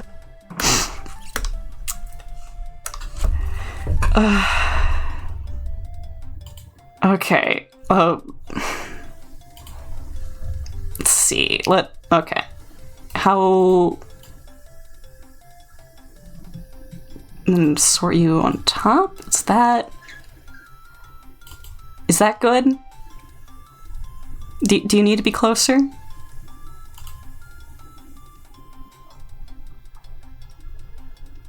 Yeah? Yeah? Are we good now? Embrace the otter. It's actually the cutest thing. This gives me so much dopamine. I'm so upset.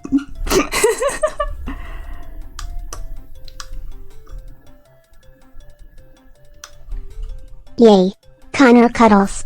I mean a good night. Manipulative.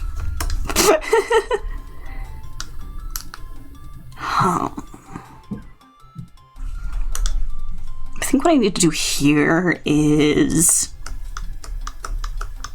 fill this in dark. And then we'll redo the silhouette of the lace over there.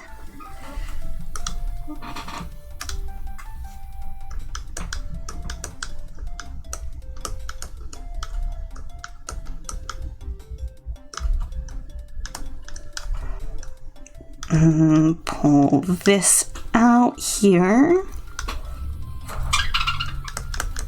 I have to get into this area real subtly.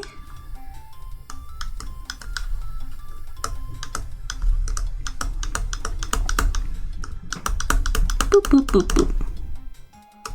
I think we ought to get rid of that.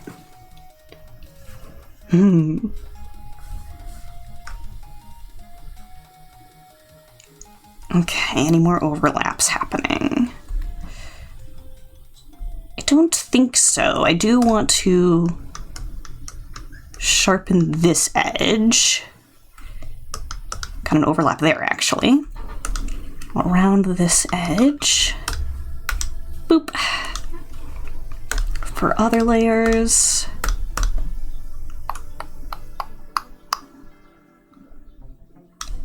Okay, dark in there. See, dark in there. Oh, dark up in here. Oh, I wanted that to be dark. Oh, and then here and here. Okay.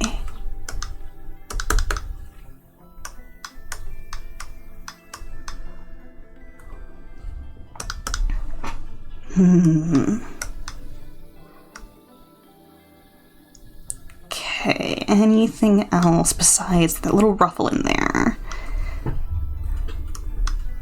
Let's bring this. I'm gonna have to get in real close and rotate.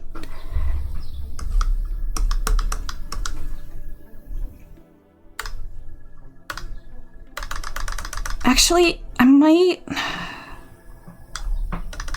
want to redo this whole lace edge with something even thinner and more delicate.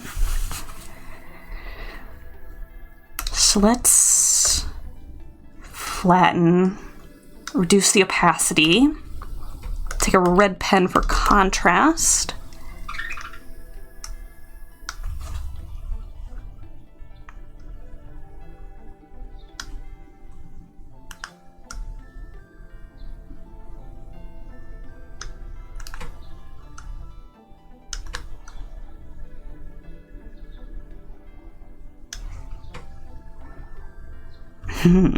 Okay, erase a little bit here.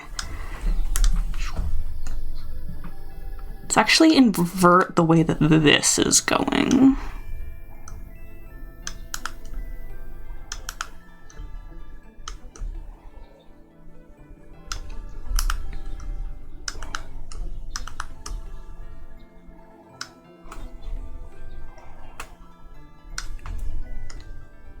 Okay, a little bit up here.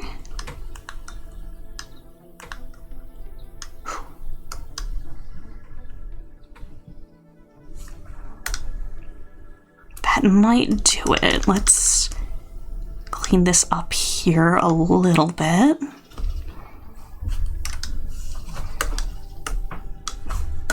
Get into here with this.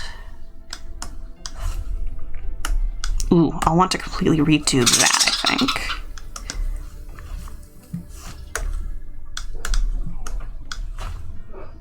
Boop.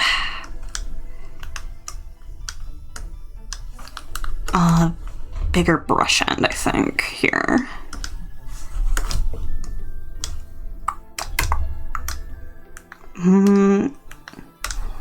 We turn that white.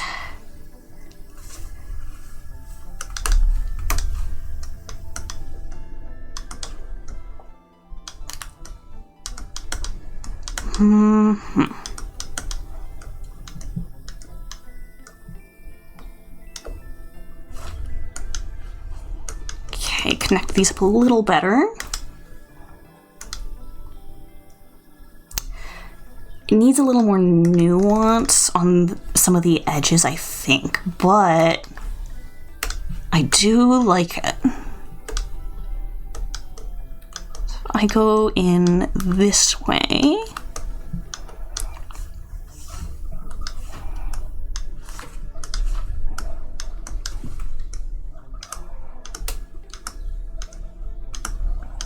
Okay. We give a little bit of a halo here, because this side might be able to get light shed onto it.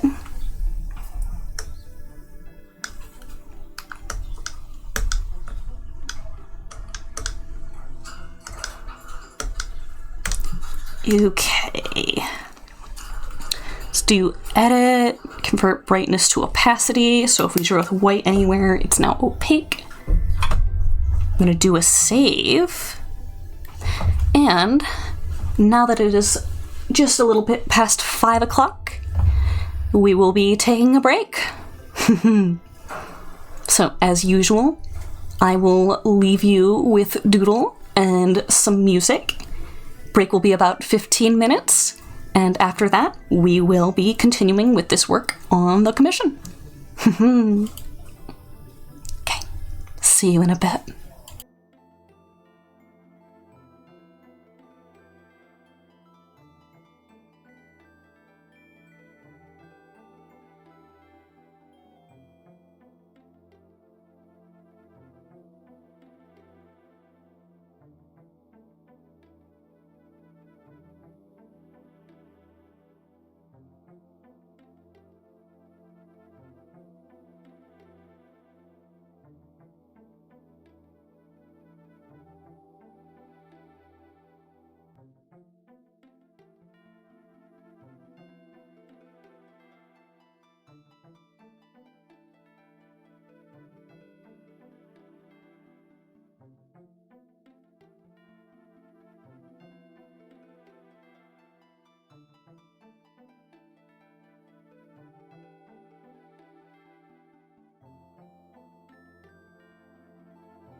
And we are back. Hi. Hi. Welcome back. Welcome back. Good to see you again. Welcome back. It's time. It's time we move on to color. All this gobbledygook in here. On the braids. All this gobbledygook. Oh wait. I want to pull this bang out a little bit. Hold on. We are gonna do that real quick. But then after that, it's not eating the wires to this ship. You're right. You weren't eating them. You were feeding them to Shoodle. I'm putting you in the brig. In the brig you go.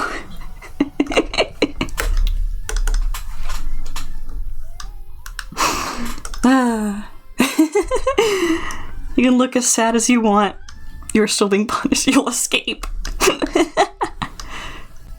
Yeah, it's called when you've served your time and I let you out. That's escaping.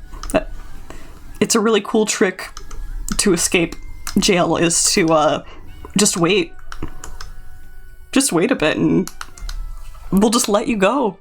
Those fools. It's called eating the wires to the locks. To-woo.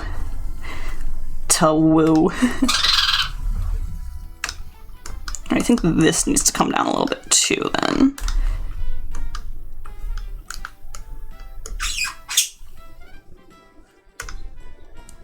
Okay. Yeah, that's a little more distinct. Woo! I can pour. What, did you miss me or something? Did you miss me during the break? Merge with layer below. Let's see. This is a sketch. This is a sketch. Let's drag these both down. Highlight them in red. And this in red because it's technically also a sketch. Yes. That's sweet. I appreciate it. Okay, that was nothing. That's Garbo. This is Artemis. Let's get the character's silhouette in. Boop. You know, I don't remember where it is I got getting silhouettes from like that. Like, definitely I saw some artist on the internet doing it, like a speed paint or something, maybe. But I just can't remember specifically where. Gonna play Lethal with us tomorrow. I intend on it.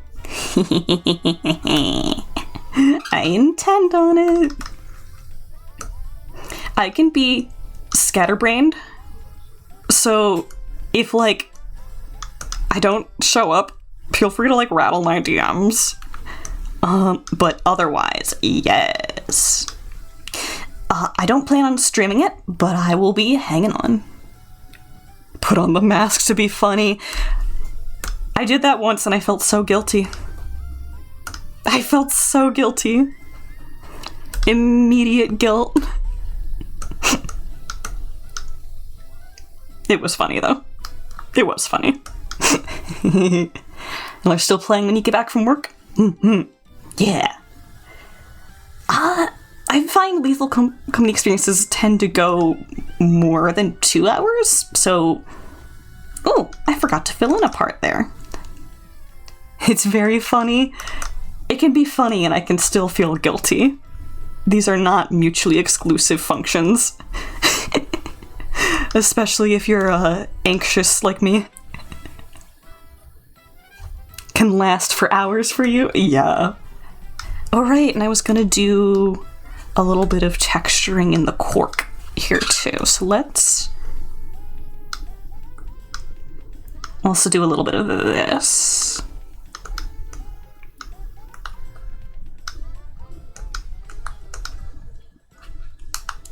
Yes. Yes, that's what I wanted.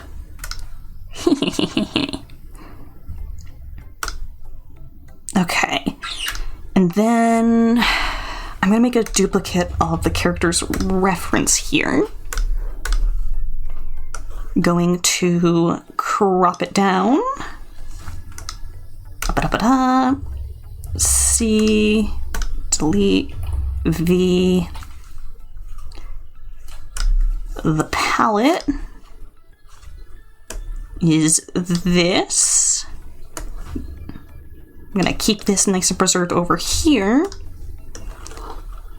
We're going to shrink this down so that it's easy to peek while we're zoomed in. I'm gonna pull them all down here.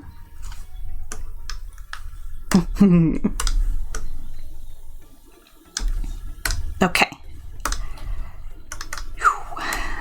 Let's start with orange. Let's start orange.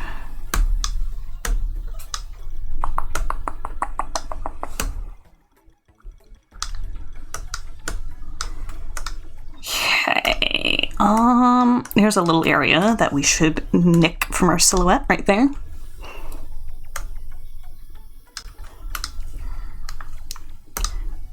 Get in on the eyebrow. Okay, and some little gaps to fill in. Ooh. Oh, hi, Professor. Hi. Oh, snack. I gotta get that right now. Snack. Oh.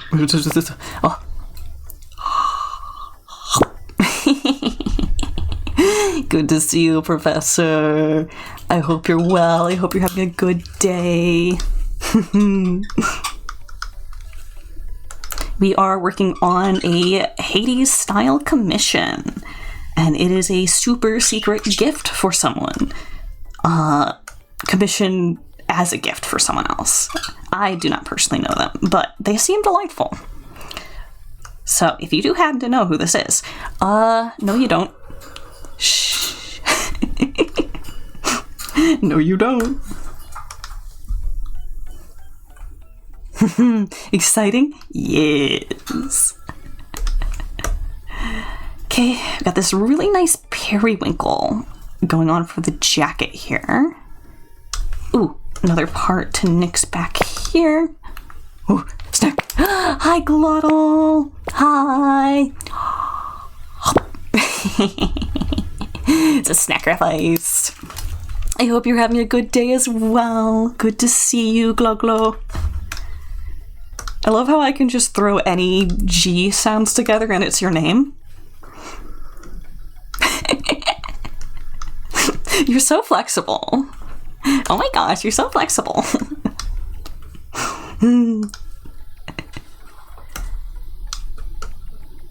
Yes, as I was saying, secret commission. Do not announce who it is to the person if you know them. Oh, the dolly eyes. Oh, the dolly eyes. Such vibes.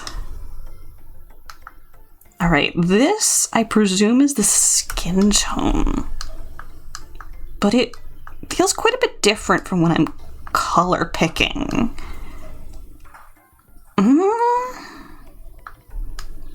I'm gonna pick something of a medium for all of these.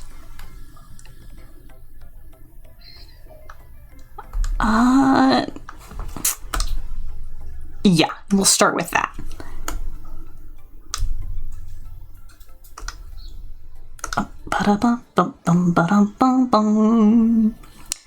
Okay, get up in here.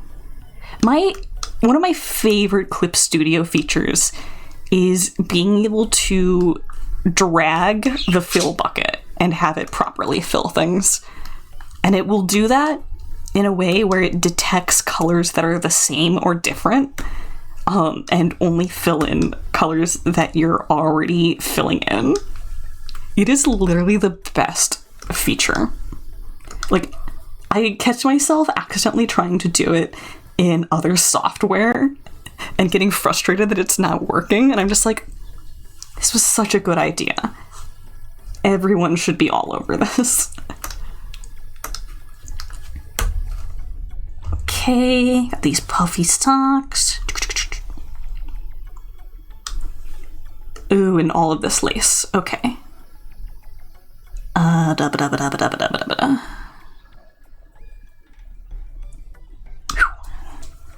Okay, gonna have to do some of this with a little bit of hand working. Swoosh right on in there. As my Nana used to always say, before she said zoos, zoos, zoos. Ugh, I sound completely deranged. Goal achieved.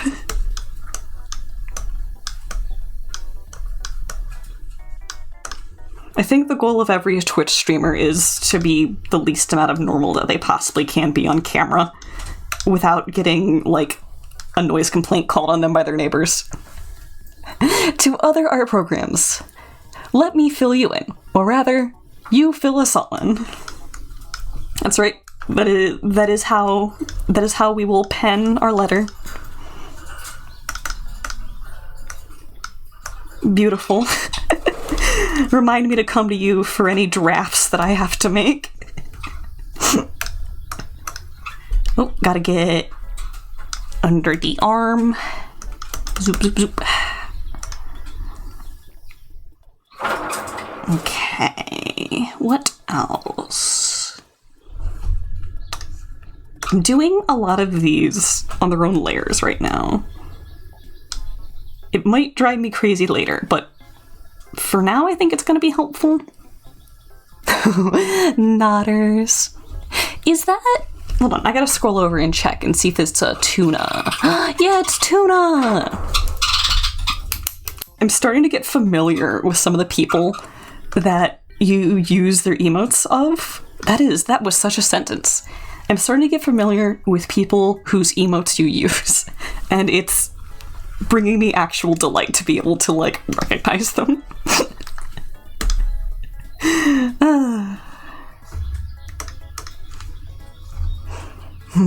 Okay, we're gonna need, like, a soft brown, so let's start with this orange.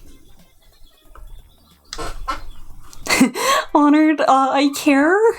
What? Oh, hi, fool. Hi, good to see you. Oh, goodness, you just got got by the professor. Thank you, Professor. Fool, I hope you enjoy the emote access.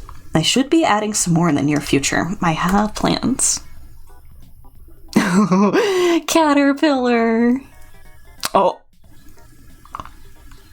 Hold on, I love that. That's probably supposed to be like the let's freaking go scream. Or is it feral? Is it feral? Oh, it's a gra. It's a gra. So it could be either. I freaking love the let's freaking go scream emote. I don't know how else to describe it. I feel like some of you definitely know what I'm talking about, though. Alright, we've got a little bit of periwinkle here. Brown's right here. We got a lot around this plant to fill in. I'll have to do some of this by pen. Really carefully.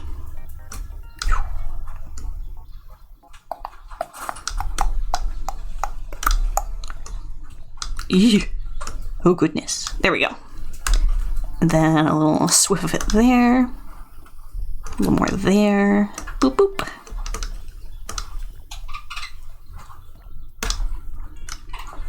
Okay. No, it's not on this character's reference. Is the yellow being used for the buttons? Like the only person who can use the majority of your emotes anymore. It's so funny. Well, like, are they just so obscure? They're delightful, though. I love them. And honestly, if you're not trying to be, like, a professional in any sense of the word, using the emotes just as your own little collection of reactions is totally valid. And if anyone tries to shame you, they should shut up. They should extra shut up. They should double shut up. They should triple shut up.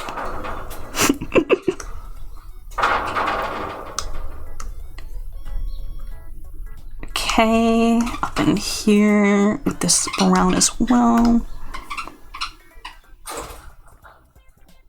I feel like I might want to make this crossbody strap like a green or something instead. Like a dark green. A little bit up there. We've got this little bunny pin. Your main issue these days is that you change your design so much. That's true. That's true. I've bore witness to this cycle over the course of many years. Your design does not sit still. When are you just gonna be a changeling shapeshifter so that you can justify it as that? Ooh, I got the keyboard smash. Did I get you somewhere personal? Huh? Also, so much for lurking. So much for lurking, am I right? You thought about it? Heck yeah. Heck yeah. You'll be whoever you are. And if whoever you are is constantly changing, that's fine. That's delightful. Doesn't everyone change a little bit over time? Oh, very much so. In fact, if you are stagnant, I am worried for you. If you are stagnant instead of transient and flowing like water, worried about you. Do not be like a puddle. Be like a river.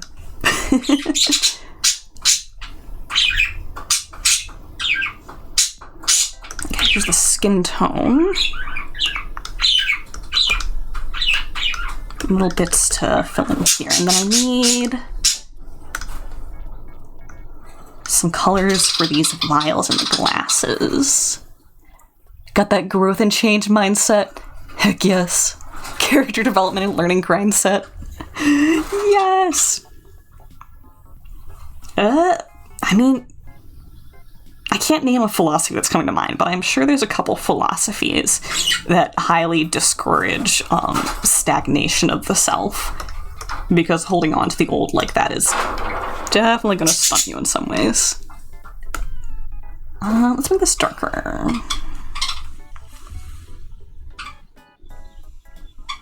Okay, what else? I grab this periwinkle.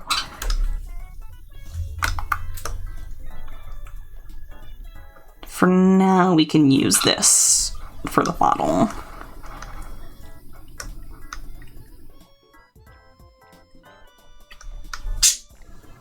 And then, what layer did we do the yellow on? On the brown. Interesting. We'll do it on the same layer as the orange because it's pretty distant to these other fill-ins. So I'm going to do is I'm going to use this for the little medley of colors that we're going to need in here.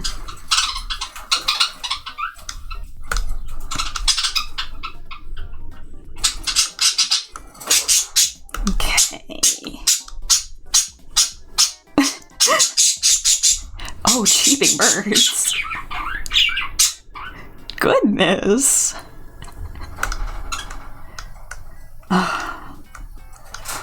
Delightful. I love them. Let's do an purple.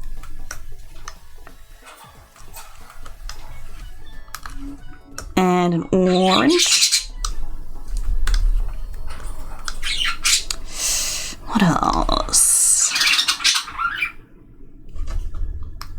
Could do a yeller. Ooh, hard to get into that area. Actually, let's make that more of like a cranberry. And we'll add some nuance into them later.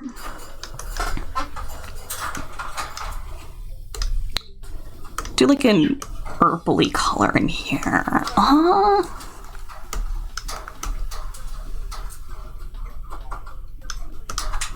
Actually, that should also be that color too. We wouldn't see the direct skin tone through the liquid.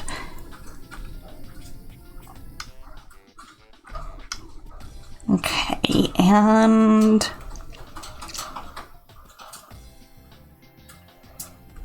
do like a teal. And I'm not just saying that because I'm heavily biased towards teal, I promise. Boop. Yeah, that should be good for the base colors. So all of these I'm actually going to run through and set so they're clipping to the layer below. This should be our liner.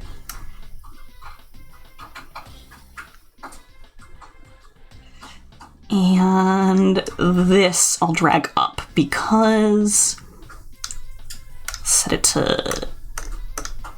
it to multiply because that is a little sketch guide for how I want to shade the hair.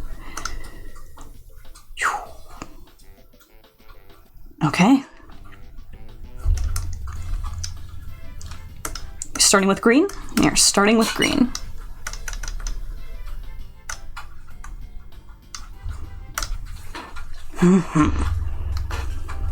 Let's get a really dark saturated like jewel tone in here.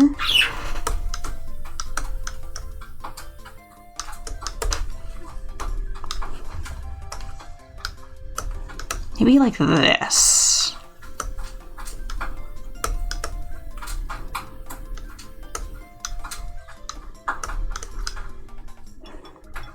And then run over it in some areas for the gingham pattern, or actually, let's take the opacity down to 50 for the gingham. Actually, does anyone in here know what the difference between a plaid and a gingham is? I don't think I do.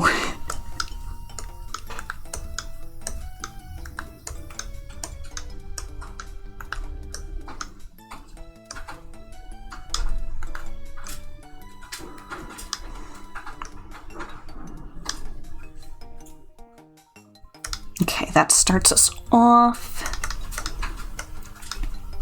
Then what if we go through it with this?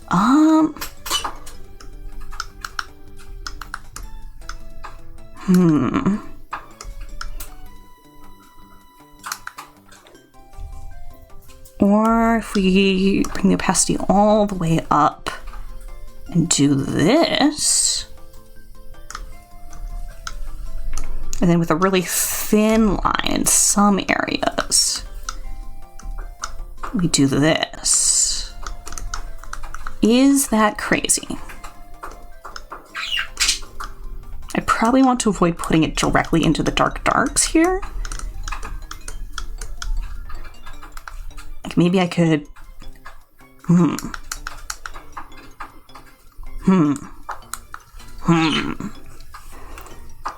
There is no good reference in Hades for plaid or gingham. So I decide now. I am God here.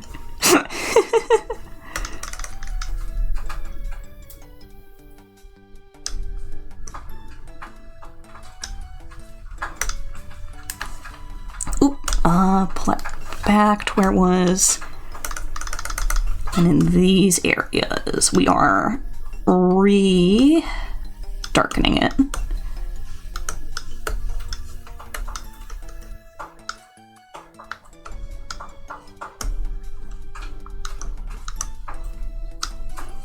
Okay. And then what if I got one more darker green?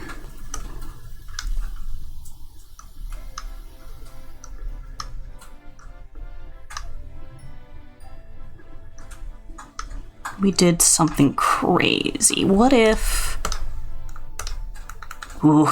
I'll have to put the tolerance down and then a closed gap.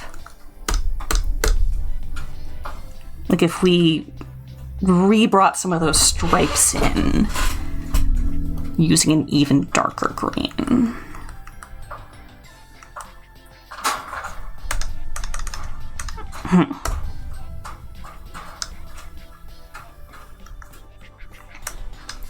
Let's make it its own layer.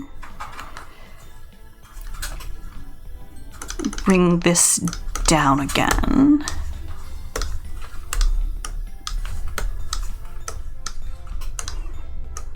What we're gonna do is just kind of continue the lightest part of this.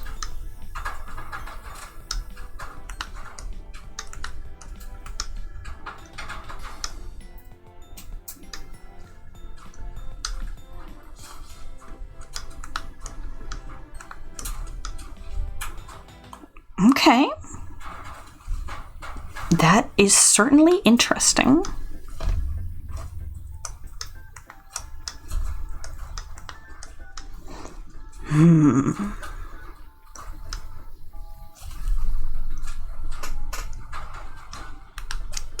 Oh goodness.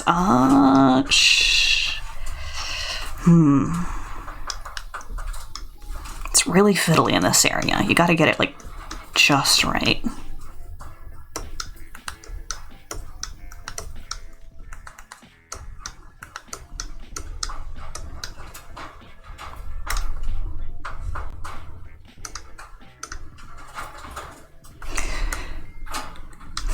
I think I'm gonna want to give it a little more character in some of these areas. Doing this. But otherwise, I'm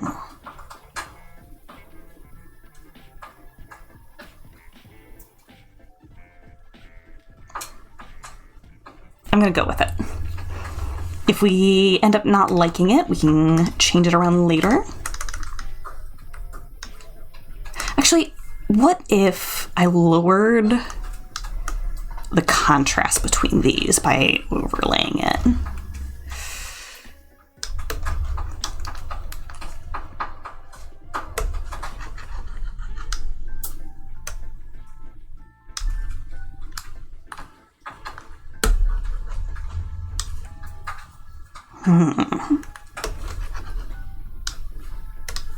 Is that better? Let's tap back.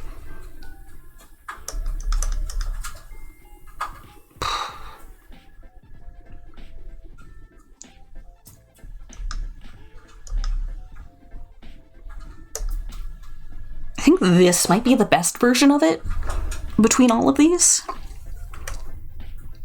So I'm gonna roll with that.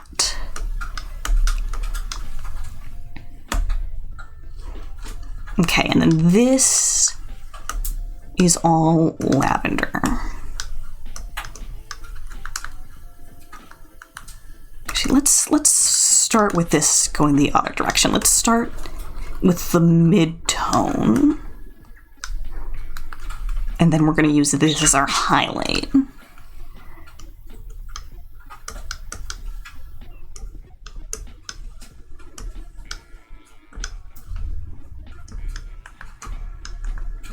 Okay.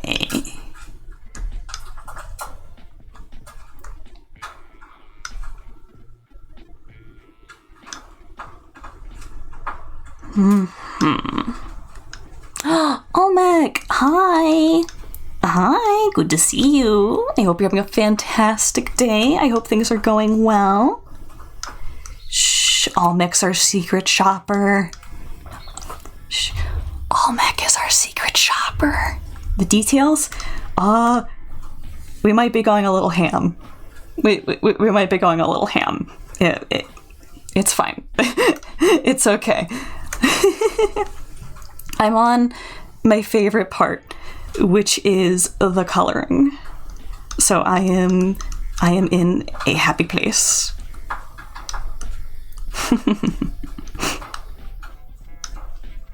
Boop, boop. They're gonna love it. I am so so excited and glad that you think so.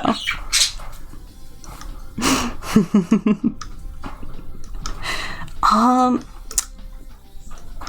forget if you told me what date they'll be receiving the art on, but if you want to show me, like, the VOD, or tell me when they do, I can try and attend and lurk and get my free dopamine by hitting people with gifts when they don't expect it. I am a serial beast. I'm like a hit and run artist. It's where I get most of my joy in life from.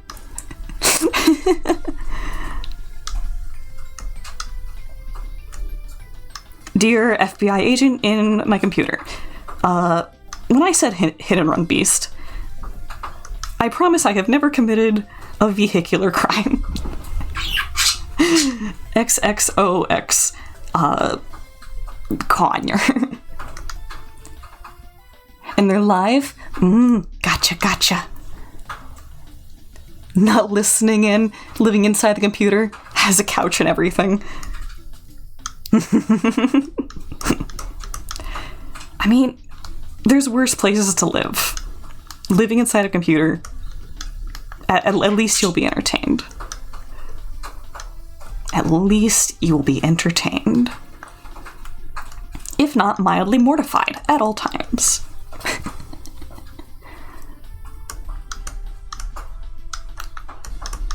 Ooh, okay, gotta go over top of this a little bit. And hear me thinks.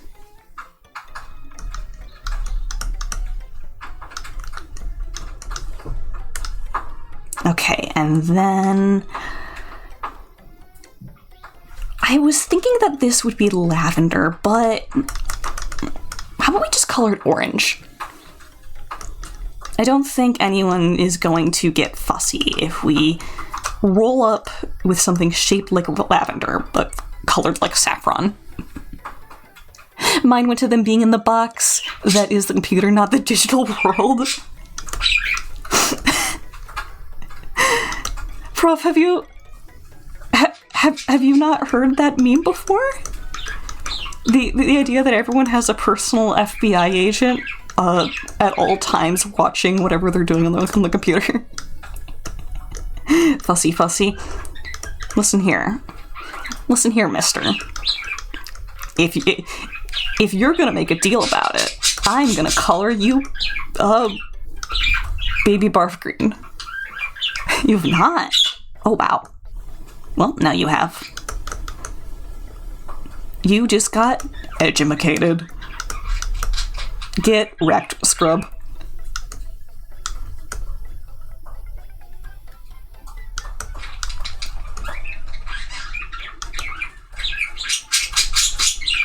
I love mispronouncing things.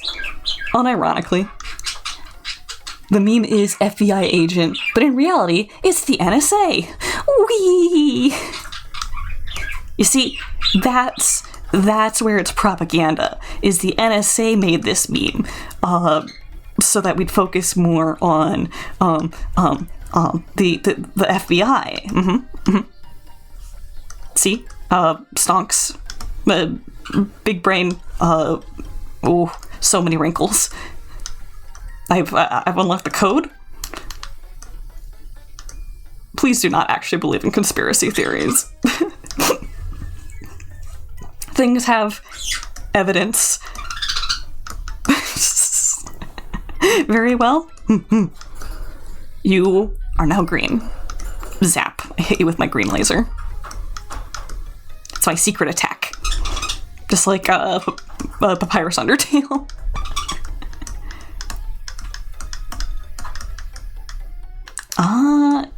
A little bit of overflow there.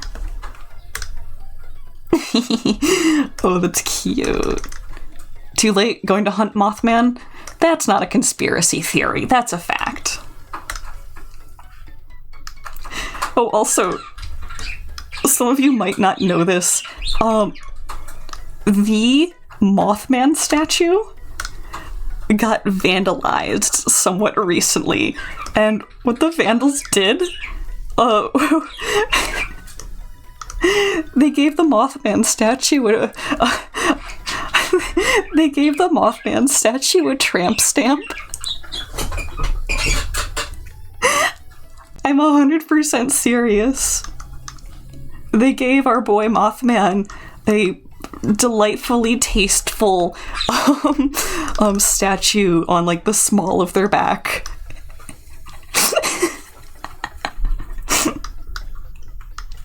I don't know if it's been cleaned up yet or not, but there are photos. He is working it. He looks great. No shame at all. Humans are very funny.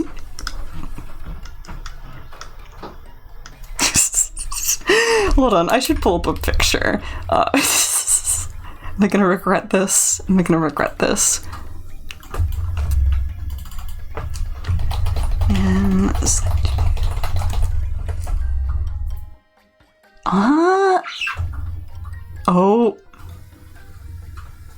oh goodness. There's a picture of him with a mask on. Let me...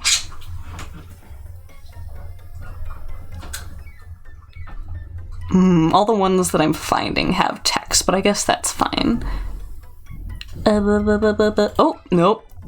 Oh. Wait.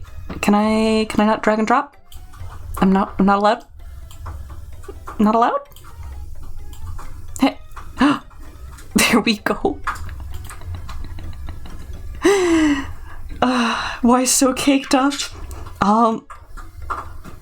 You wouldn't believe how many glute muscles are required to fly. Yeah, the pointing. Just...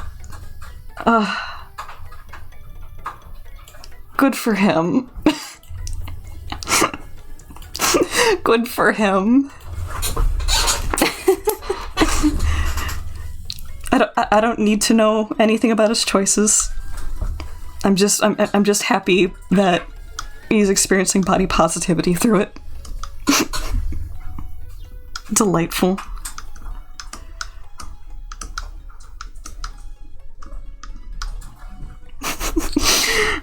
The things.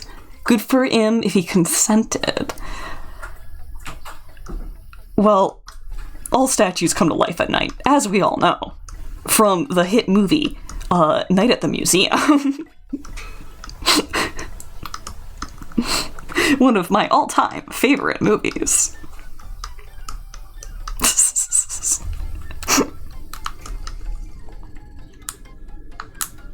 It actually is a pretty good movie. That doesn't mean that it wasn't delivered in the day. I, in my heart of hearts, like to believe that Mothman simply showed up one morning with it. And there was no evidence of vandalism. Bro just fell into the nightlife and fell in love. And that's all we need to know. So imagine Teddy Roosevelt wakes up next to find a stamp on him. Next plot for Night at the Museum. Oh goodness. Good for Roosevelt. Kind of baby girl, to be honest.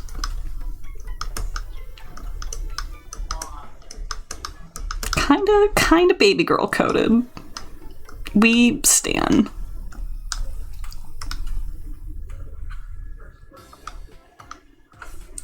Okay. I like that. Let's merge it down. Tuna nodders. Okay. Burn. It's time for the color burn. Go darker.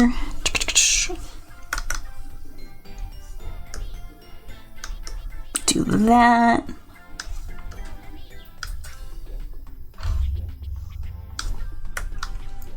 Okay.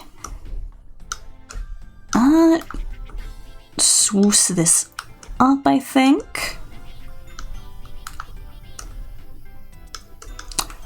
Ooh, we could do a little bit of shapeliness in here to imply the texture change going on with the fabric being pulled by the pin. Ooh, lurking? Absolutely. Very happy to have you for whatever time I have you for. Good to see you, bro. I hope the rest of your day is fantastic.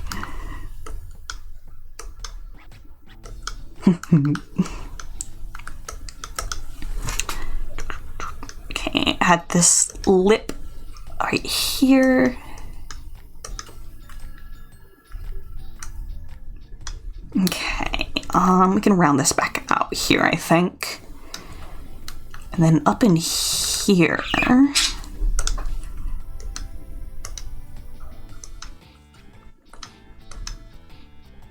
Yeah, just a little bit of texture.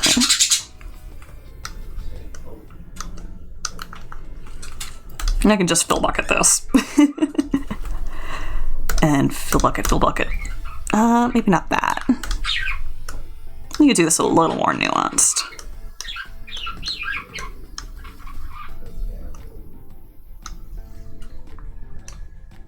There we go.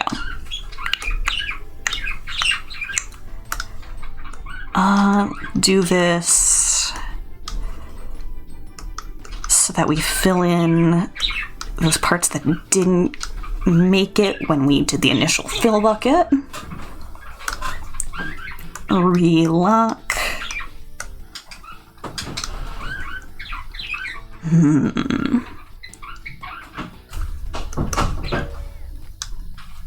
Let's go up here and just blend that color in. We're gonna do big blocky shading in these areas because everything is kind of receded.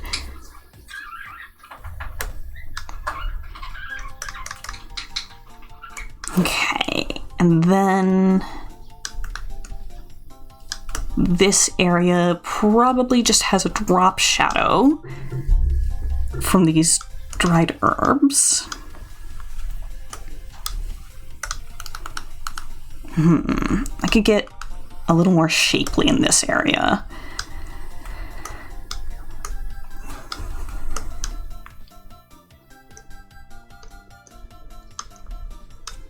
Yeah, like, I think that does it some good justice. Then we have some folds in the fabric there. So let's give that a little TLC.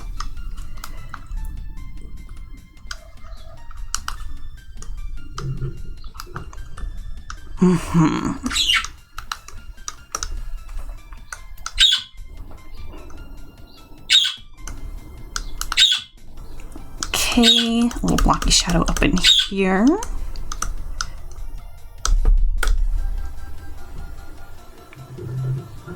For the most part, this area is good, but let's get some divots in here, shadowed.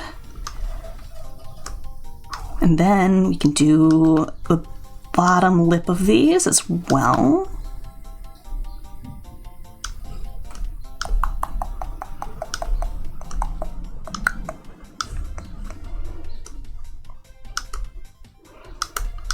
And a little echo of this shadow here.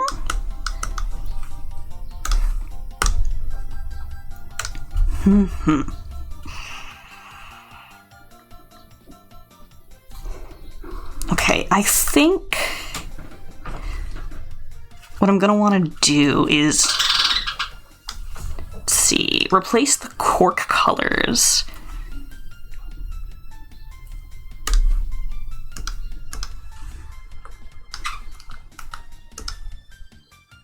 Yeah, something a little lighter, and then I'll use that as another step of color for the bags as well.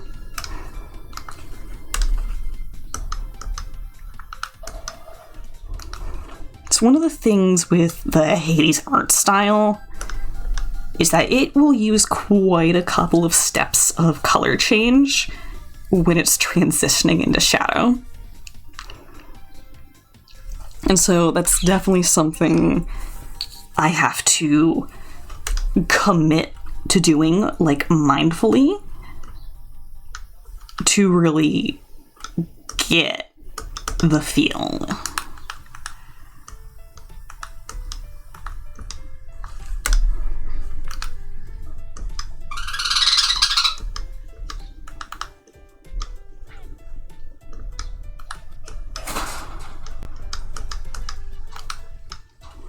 Okay.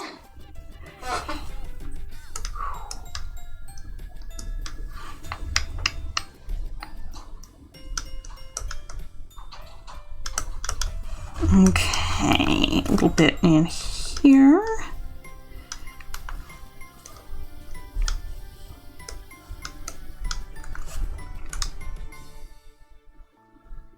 It's almost too glossy.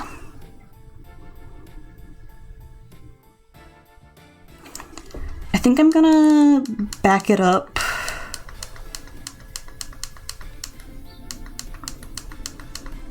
Leave that be for now. Like, maybe we want some up here? Or maybe what we want is another step darker.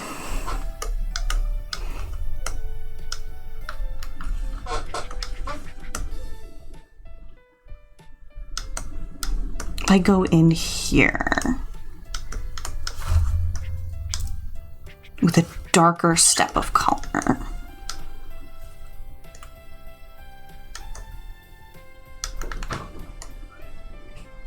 See how that feels. Oh, that's right. The gold is also on this layer. Okay, be careful of that.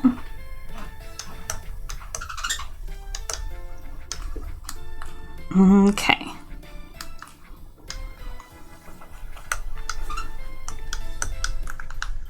Ooh, am I?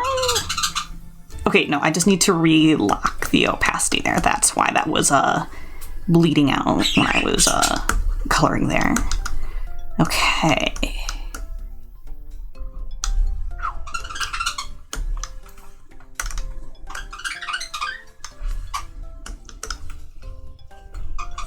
Okay, smaller brush here. We are going to get into this area once more with the even darker brown. Boop.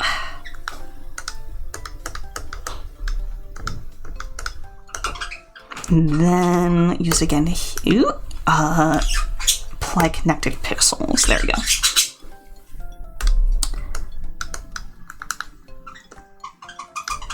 In here just a little more to fill in some of those overflow areas.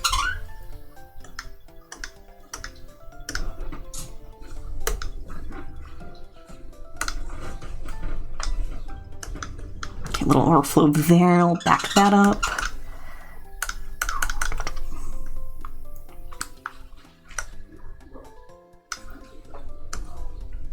And then one more step darker here.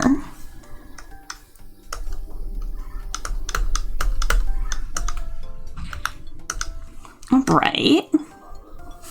That's neat. We could also take this little bit and swipe it up so the edge has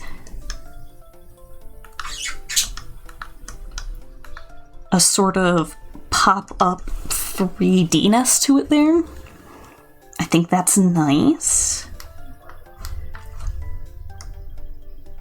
What if I use the lighter color here? Is that inane?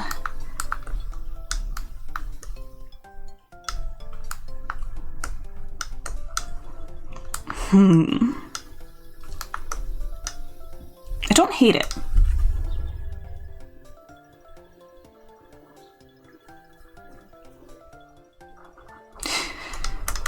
It's very subtle and it might be too much detail. So I'm gonna walk that back. we are going to get in this area with the darker brown.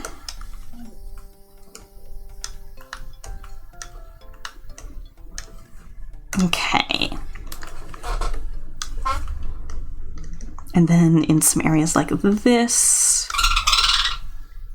going to let some shadows be cast.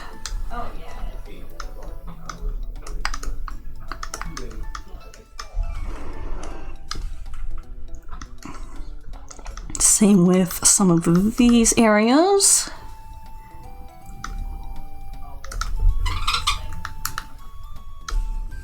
Okay. What else?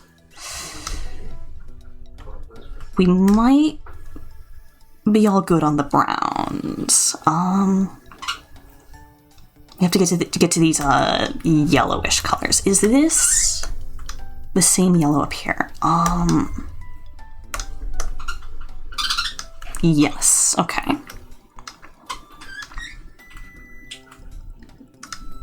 Let's get into here. We're gonna want to go a step more orange and then go down.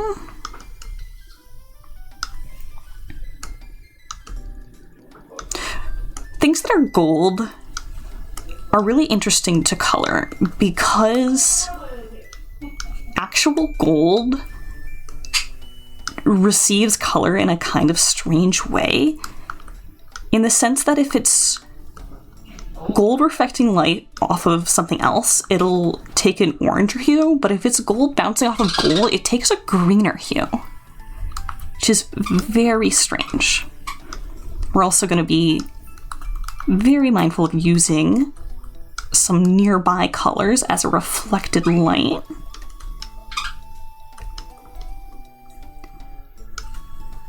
And that will also help sell what we're cooking. I think we can do that and it will still read as a little blip of yellow.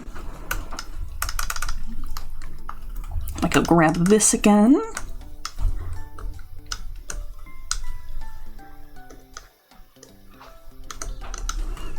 And then bring this even lower than the lip itself.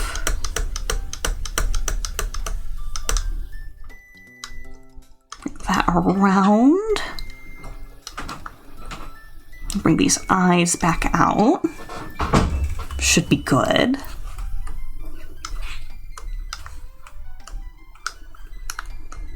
Can reflect a little bit of the white of the underskirt.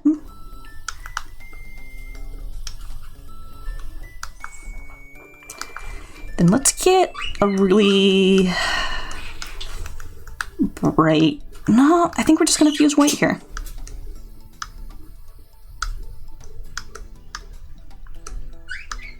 Which is fine.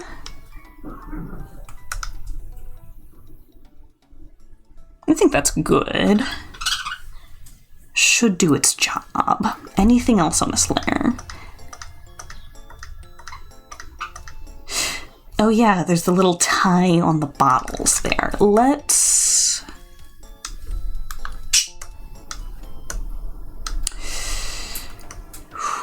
grab one step of a lighter color and let's give this a little bit of a rope texture. Just a little bit. Then a step darker.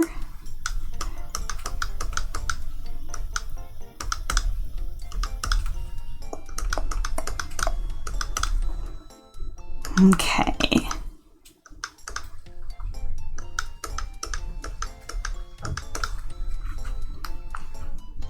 And then we can even give it like an edge light too, if we really want to.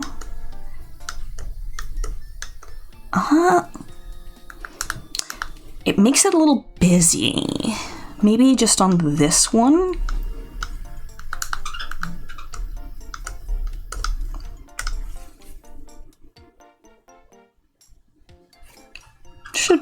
Should be good. I think though we need to go back and add a little shadow here. to have a more consistent drop shadow going on. If it makes it busy, just draw a suitcase on it. You're a goober. You're a goober. You know that? You're a goober. I crowned thee King Goober. The second. Don't ask what happened to King Goober the first.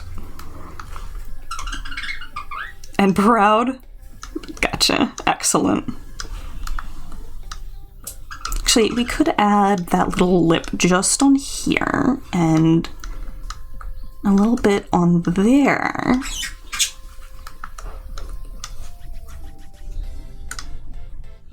Yes. Yes, Connor-like. Okay, merge down. Okay, here are the whites. Let's... You know what? Before we do anything else, let's color in the pupils. Is this...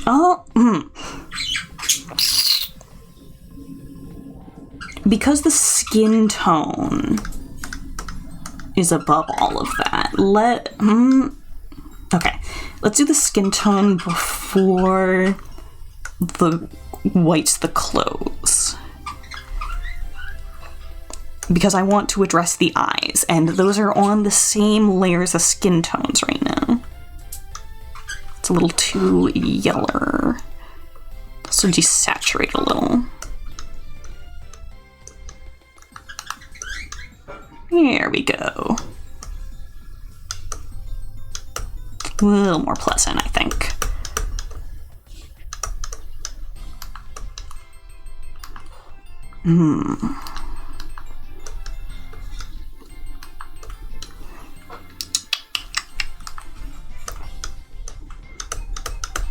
Okay, do a little bit of a drop shadow from the shirt. Under the neck.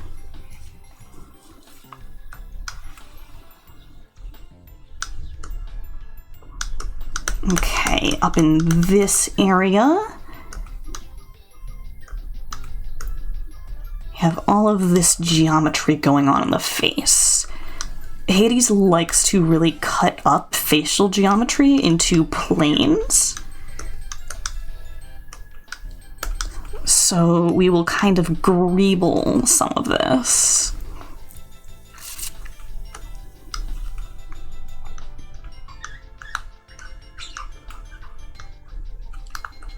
Okay, go back on here to get the nuance in there.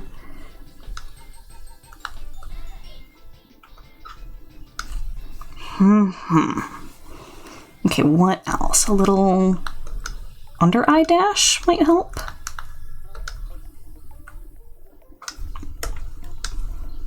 Okay, let's do an implication of the collarbone in this area.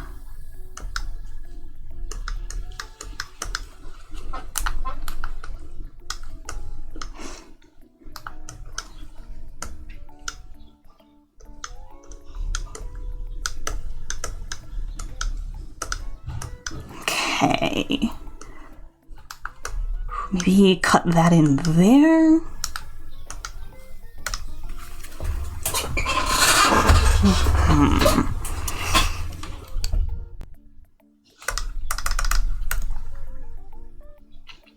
This whole area, let's cast in this color and then pull the brights back out instead.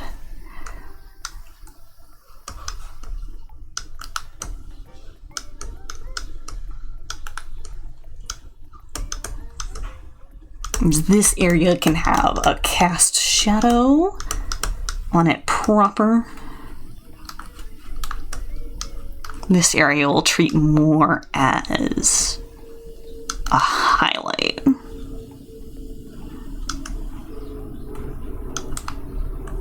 Sharpen this a little. Maybe a little halo back there.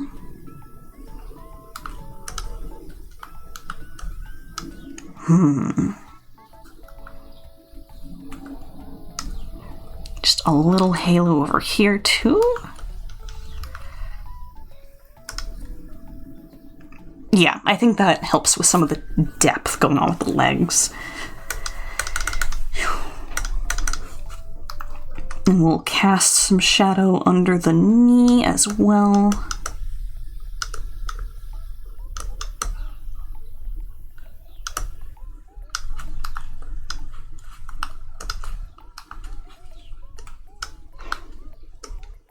We could put a little rim right here of light being caused by the, or shadow being caused by the pinch of the sock. Okay, then we have the hand to get to, and then we'll add 1 or 2 more steps of color to the flesh tone. So I think all of this wrist here, and then a drop shadow for the potion itself. We could add just a pop of light there, like we're seeing the wrist bones. Gonna have to be real careful though. Yeah, I like that. Gonna get in here, and then it's very Hades-esque to block in whole geometrical segments of the fingers dark. So we'll do that, and we'll cut the shape of the nails back out of it.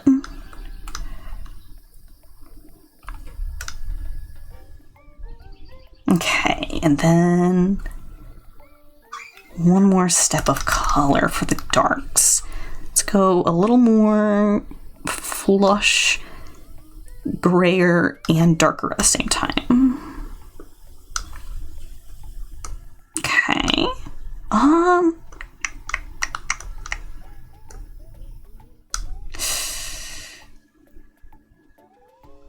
It's okay. I'll keep it. I will keep it as is.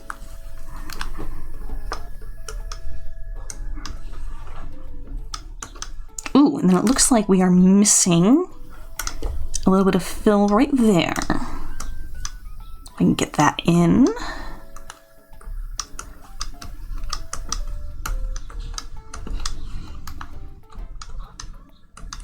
Okay, a little spot of lighter up here.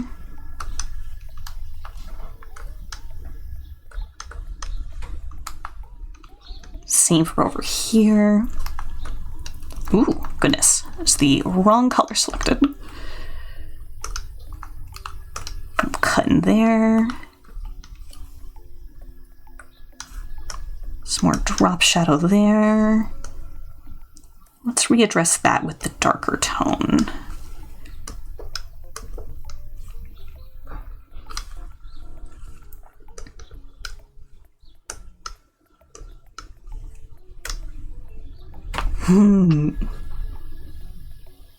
Okay, the addition of this darker tone is very good, I think.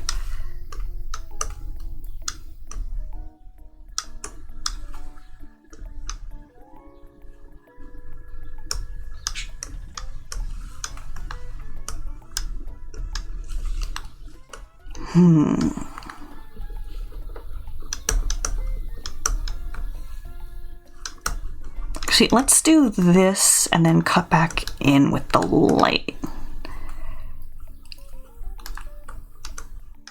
Should let it stay more like a highlight. This area could use a little bit of cleanup.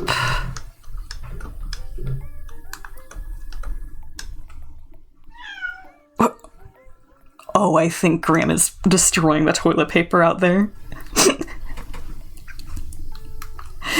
Would not be surprised at all if that's what I'm hearing.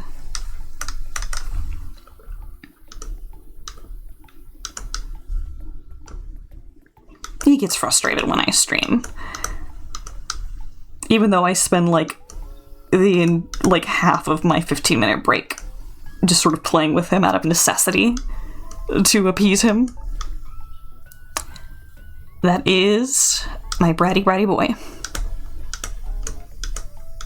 My terrible little 2-year-old.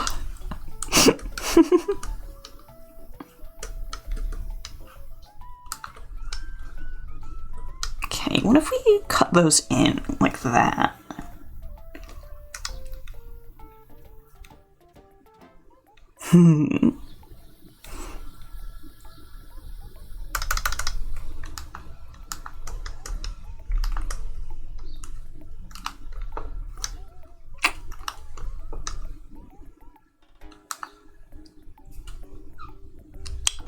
Actually, let's give this some depthier shading over here. It's because this whole area is going to be more in shadow once we get into the grays of the white shirt.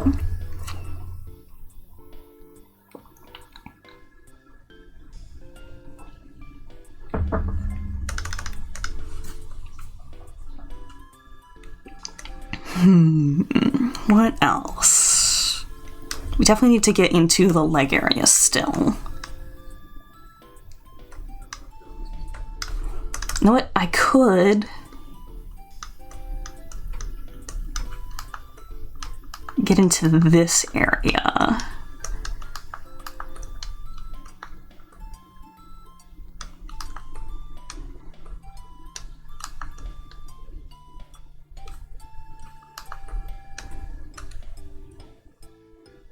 Yeah, we'll want a pinker tone when we get it later, but I think the subject will appreciate having that represented, like, geometrically, that they have, like, a plusher sort of lip shape.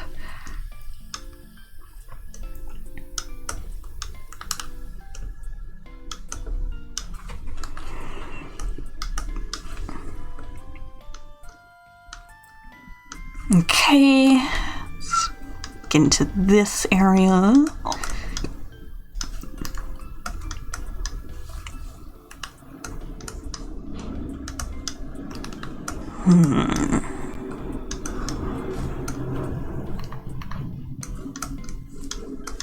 Okay.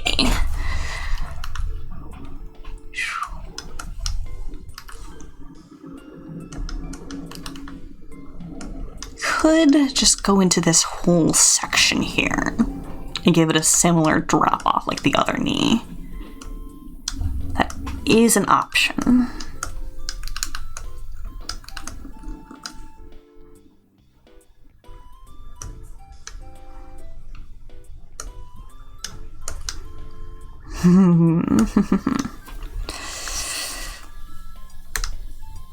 Alright, I don't think we want to take the other knee too many steps darker.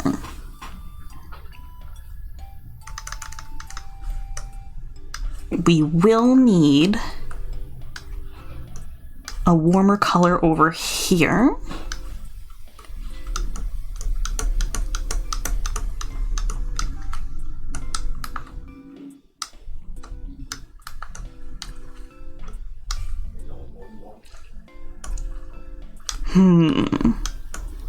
Could use this here as another step of the color, and that will help imply a warmness to the cheek.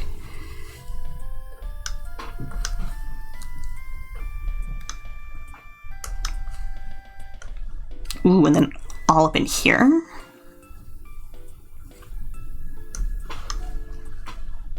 Maybe here as well.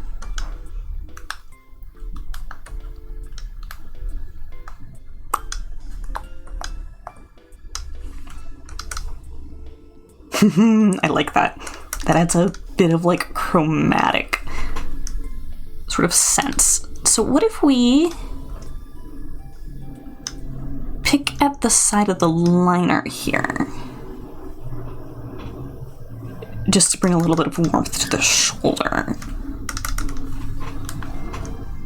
In a way that brings out the geometry a little bit more.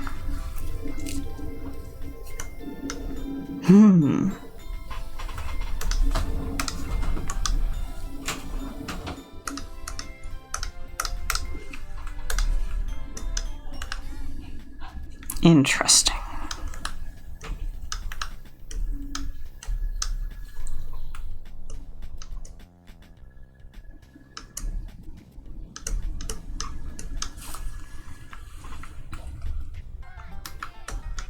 Oh, no, wrong color selected.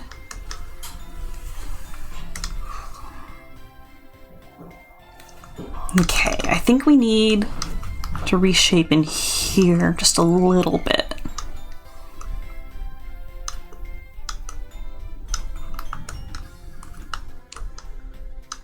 But otherwise, I think that's pretty good for the skin tones. Except unless I want to get in here with a darker, warmer color too. So we take this redder and more saturated.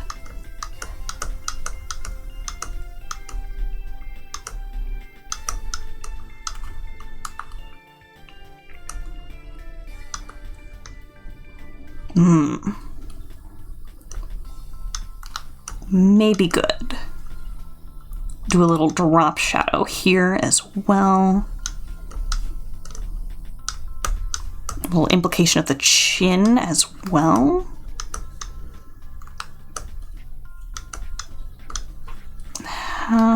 Do we want to connect to this? What about that?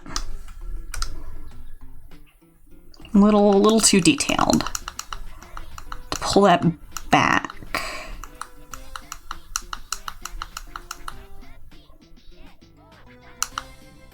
Yeah, let's leave it right there, I think. And then the other parts that we get to will be highlighting and stuff. So while we're on this layer, I want to grab the greens that we've used before and go ahead and get some of the eye colors in.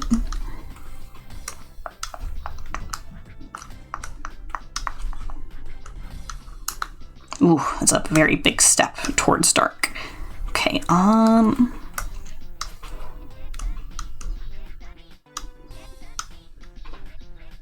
or we start with this tone and then use that brighter green as a highlight.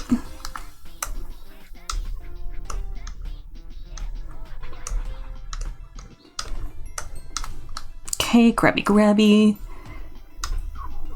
Boop. No, even brighter.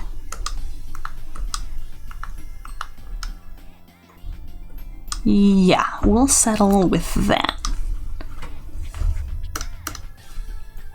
Okay, we can merge this down. Now real quickly, I'm gonna get into this area.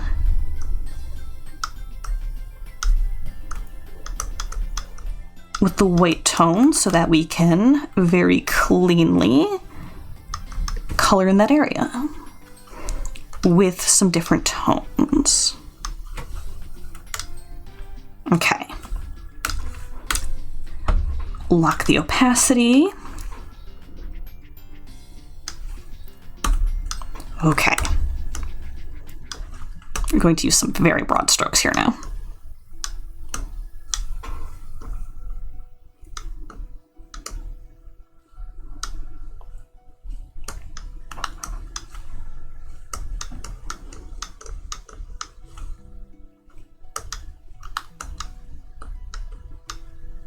Okay.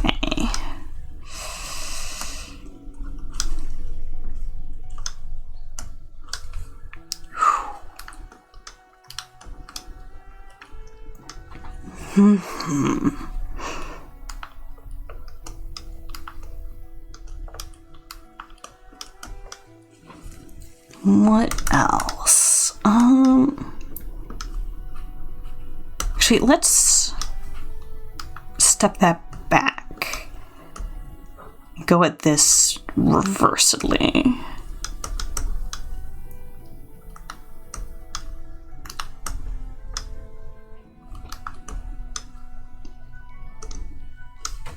Okay.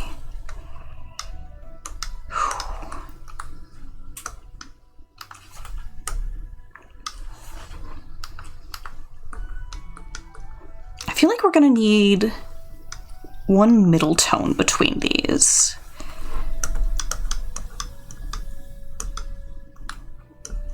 And I think that'll really help what's going on here.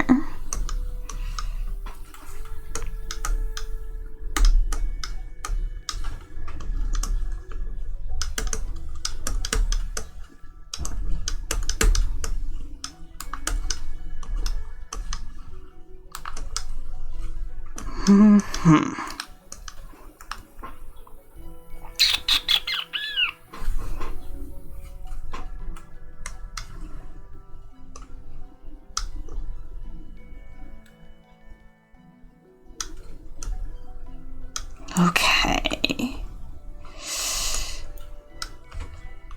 This is a fiddly area, so we're going to be real mindful.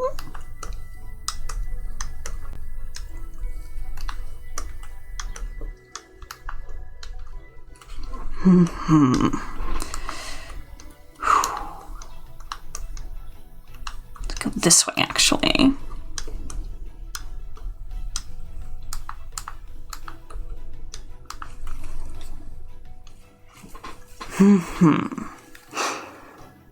What else?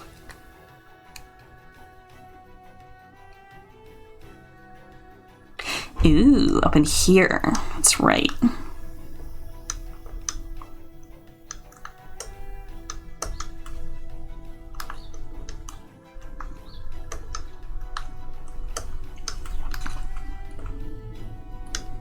Okay. A little bit in there. Can have a shadow, or a little, not shadow, this is like a bounce light going on here, which I do like.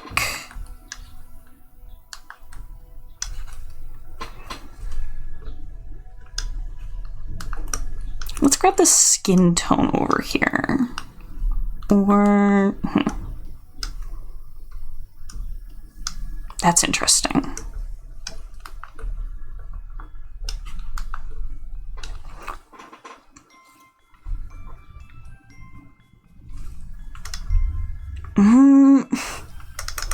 It's a little too chromatic there.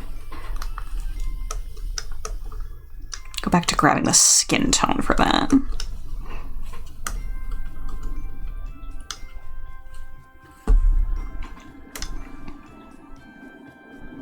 Okay.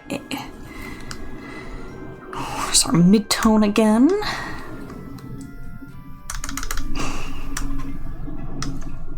So we're gonna want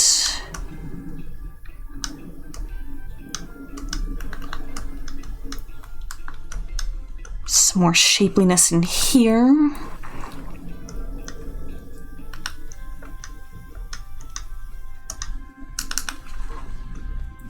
Okay, and then maybe we want to texture the shadow. So if we go down, down, down. 2, 3, 4, 6, 7, 8, 9, and then jump over here. Like take a step in this direction.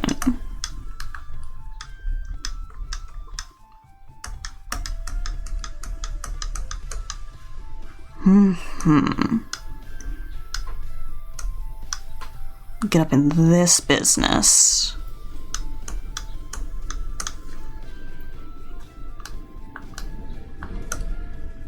Okay.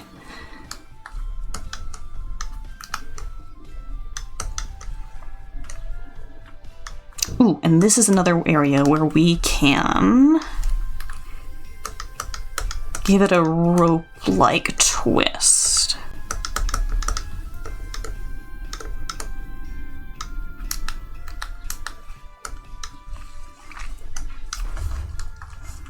Okay.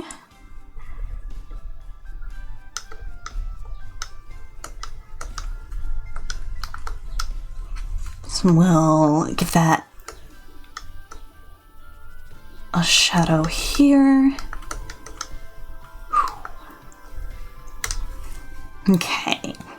I'm gonna do a safety save right now, just because I am feeling it.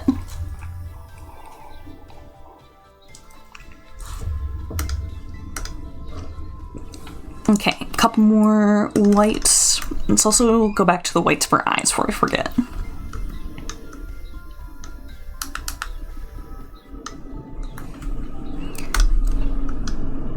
Okay, let's see. Boop. Boop. That should be good.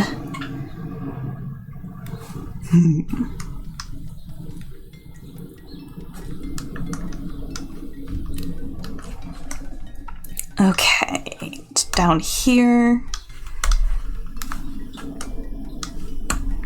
Maybe this is where we're gonna want to introduce another step of like this darker white. Like right there. Yeah.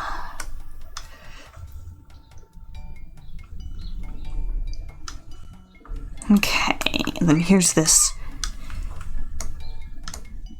mid-tone.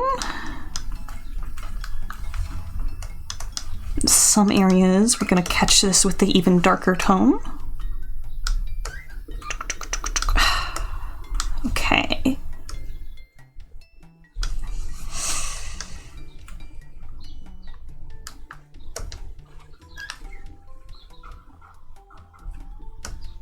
Okay, and then in some of these areas, we're going to give it a step with this mid-tone again.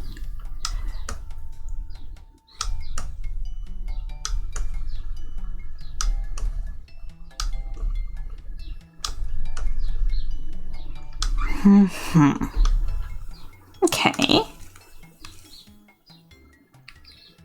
I think that does its job. The other thing we could do is add a drop shadow into these parts. We super don't need to, but I think it's a very good detail to add in.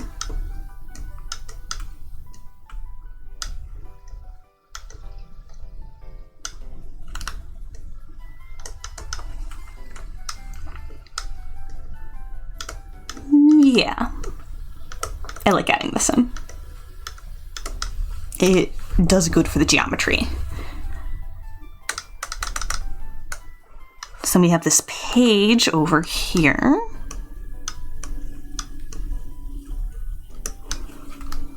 I'm gonna go at it real simple.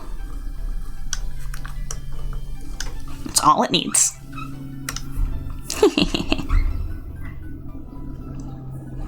Okay, it's our white tones. Is there... Okay, I thought there was some overfill there, but that's fine how it is. Merge down, safety save.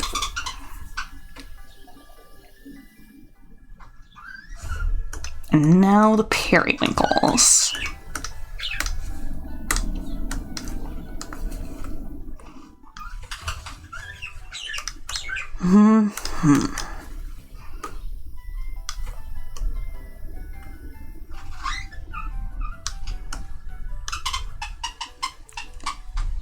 Okay, some nice broad strokes in this area.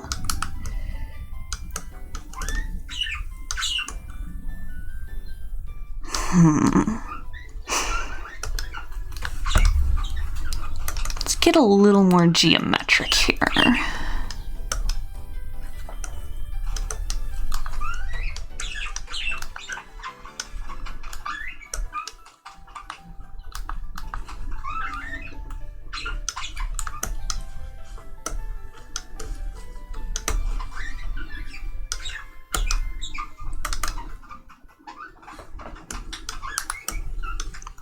Okay,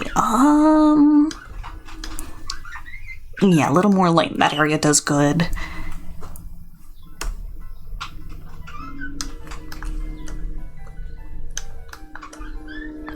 this area is descending into darkness. What a way to put it. Only the most ominous art here. I don't draw cute things at all. This is all incredibly ominous. It is an omen of the end times.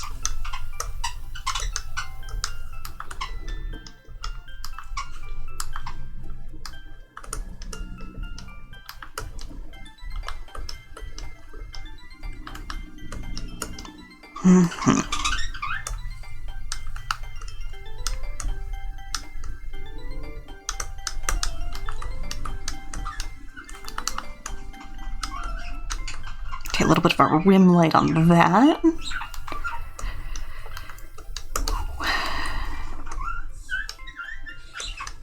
Okay. How else are we feeling?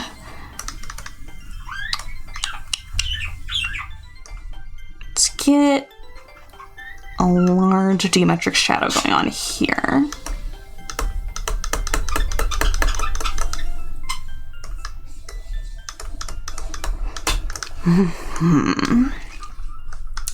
Boop, boop.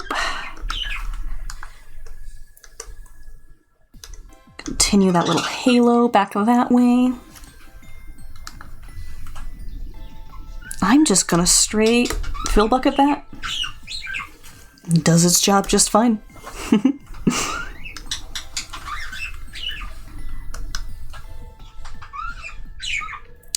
Same for this area. Let's fill it in dark and then cut the white back out.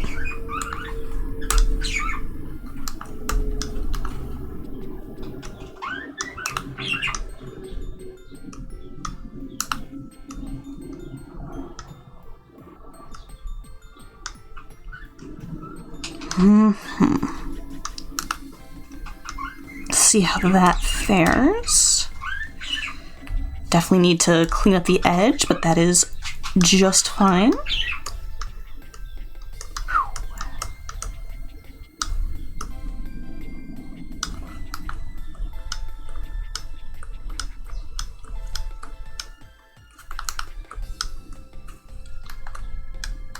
Okay.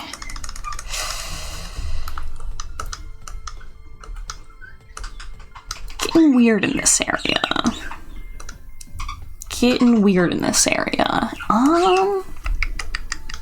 Let's take a really broad brush again. Do that.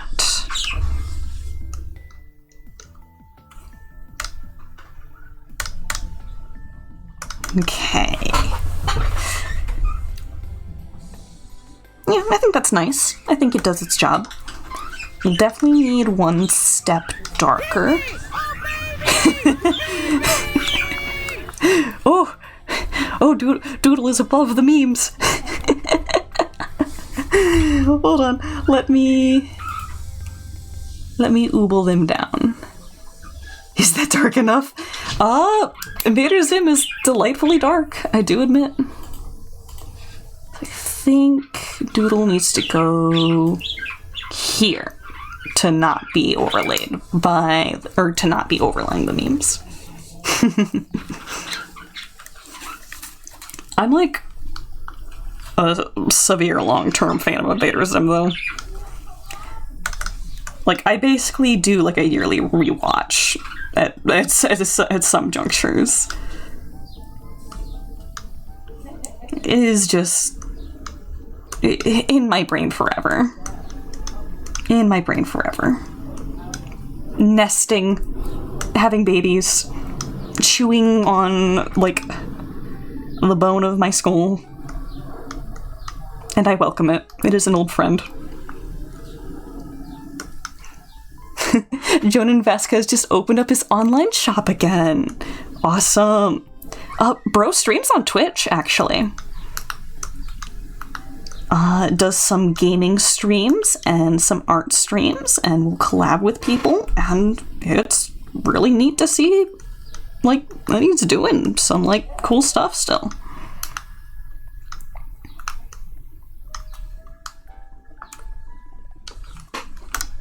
Thanks for the heads up. Yeah. Some people don't think to, like, look. Some people don't think to e-stock their favorite cartoon celebrities and wonder why they're not still making cartoons anymore, even though the people who make cartoons is decided by network executives and not who has good ideas anymore.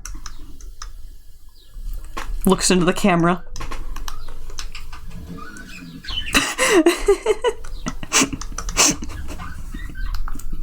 Oh, I got spicy.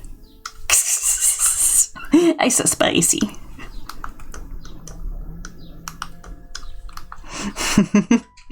Resilient Void. Hello. Nice to see you. Are you the executives? No, the executives are fourth dimensional beings. They're crawling in your skin right now. I work so fast. That is why I don't charge people a buttload, because I charge by the hour. Or, well, I don't charge by the hour, I estimate by the hour. And my estimates are accurate to my time, but maybe not necessarily to the quality. But thank you. After that, after we do the work on the jacket, and then we do the work on the hair and these liquids, and theoretically we can be done from there. Almec, while I have your attention, do you want me to put my signature on the final product? Do you want, like, a transparent version? Give money to Connor. Thank you, Professor. As always, I expect you to be taking care of yourself first and foremost. You're thinking, You can have some time to think about on it. And also, I do not mind giving you multiple exports of the same art, so if you want one of both, that is also an acceptable answer.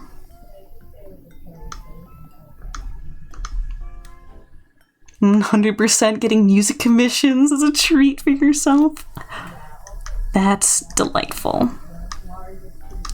I have never commissioned music before, so I'm actually really interested in how you go about commissioning music.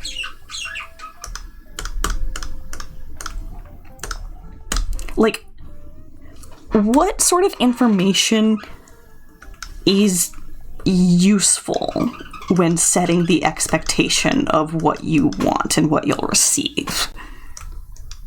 That sort of thing. Completely outside my realm of vocabulary, I think.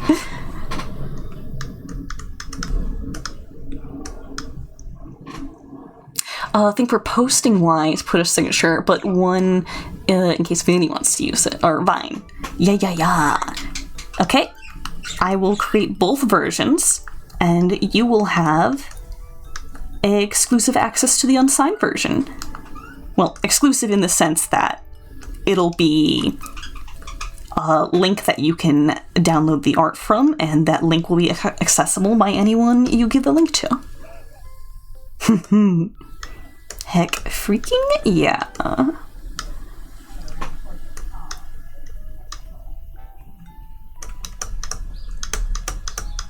Kinda depends on the music artist, same as regular artists. See people's reels, see how they describe music by prompts, and communicate the style and vibe you seek. Fairball. And noted for the day that I do try and procure some tunes for myself.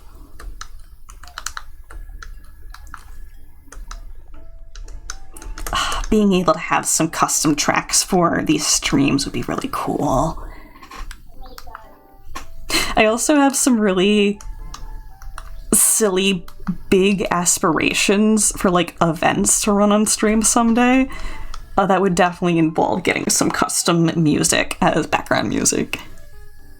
Diddy Connor. Diddy Connor. Not to be confused with Diddy Kong.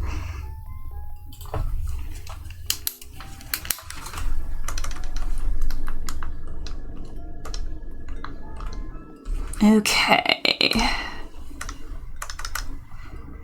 Let's kind of cheat for the flowers. I'm gonna be lazy about the flowers. See, they do have a white core in them, and they seem to be 5-pointed.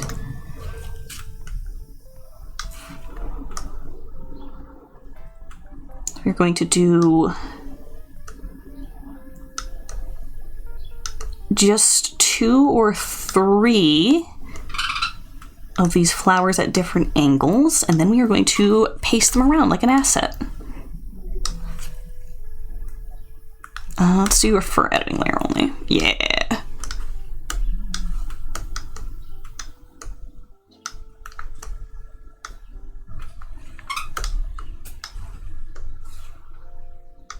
Oh, wait, let's grab the same yellow that we're using over here.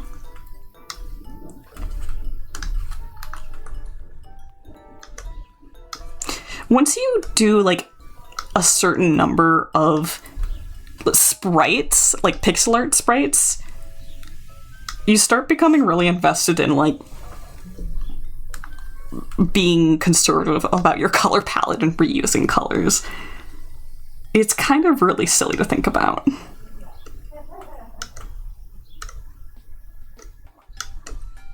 Okay, here's one of these little oxeye daisies from the side.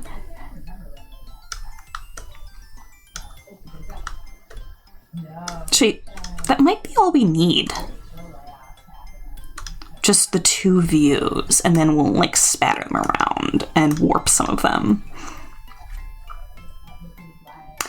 The trying to use as little color as possible has become a habit when you do pixel art.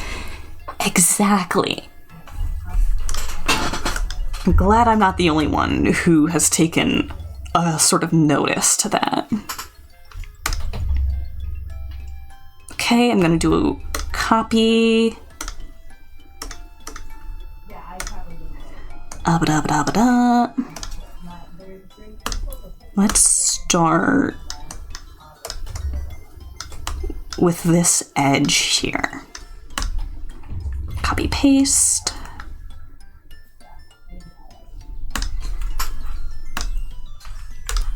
Okay. Ooh, I grabbed a little bit of that bit.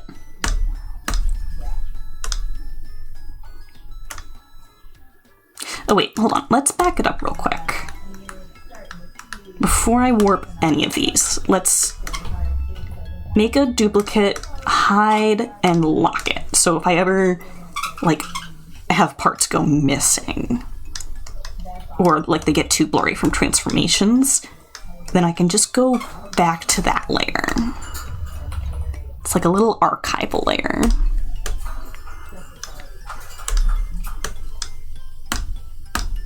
Ooh, I hate that button. Clip Studio has a button right here that crops the entire canvas.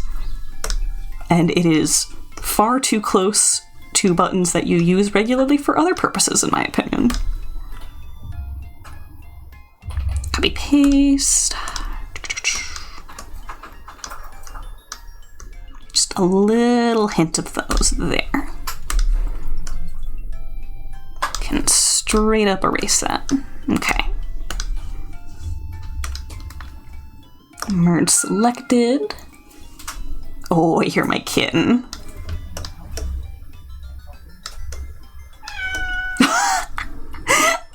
There's my boy.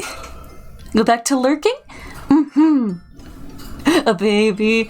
Yeah, I tend to end stream around 7 o'clock, so cats are very invested in routines. So he knows that we'll probably end soon, and I will be his for the attention keeping for a while.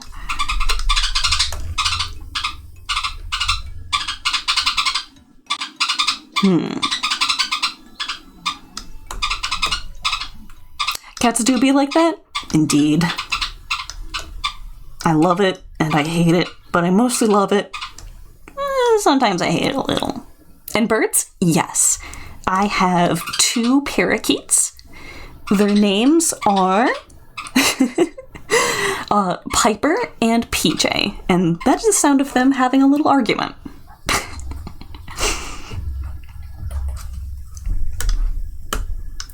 When you have multiple birds, they're a lot less needier than other social animals because they have each other. But they like to hear the sound of my voice, so when getting to be in my room while I'm streaming is definitely like a positive experience for them.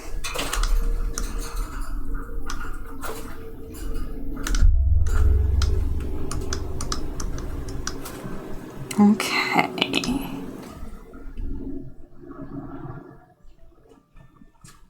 Some of them daisies. Actually, I could wrap just about now. Talking about some Now You Lurk. Bet I'm about to send you off to whoever's online. Oh, goodness. Right, merge selected. Do a save. Now, let's snoop.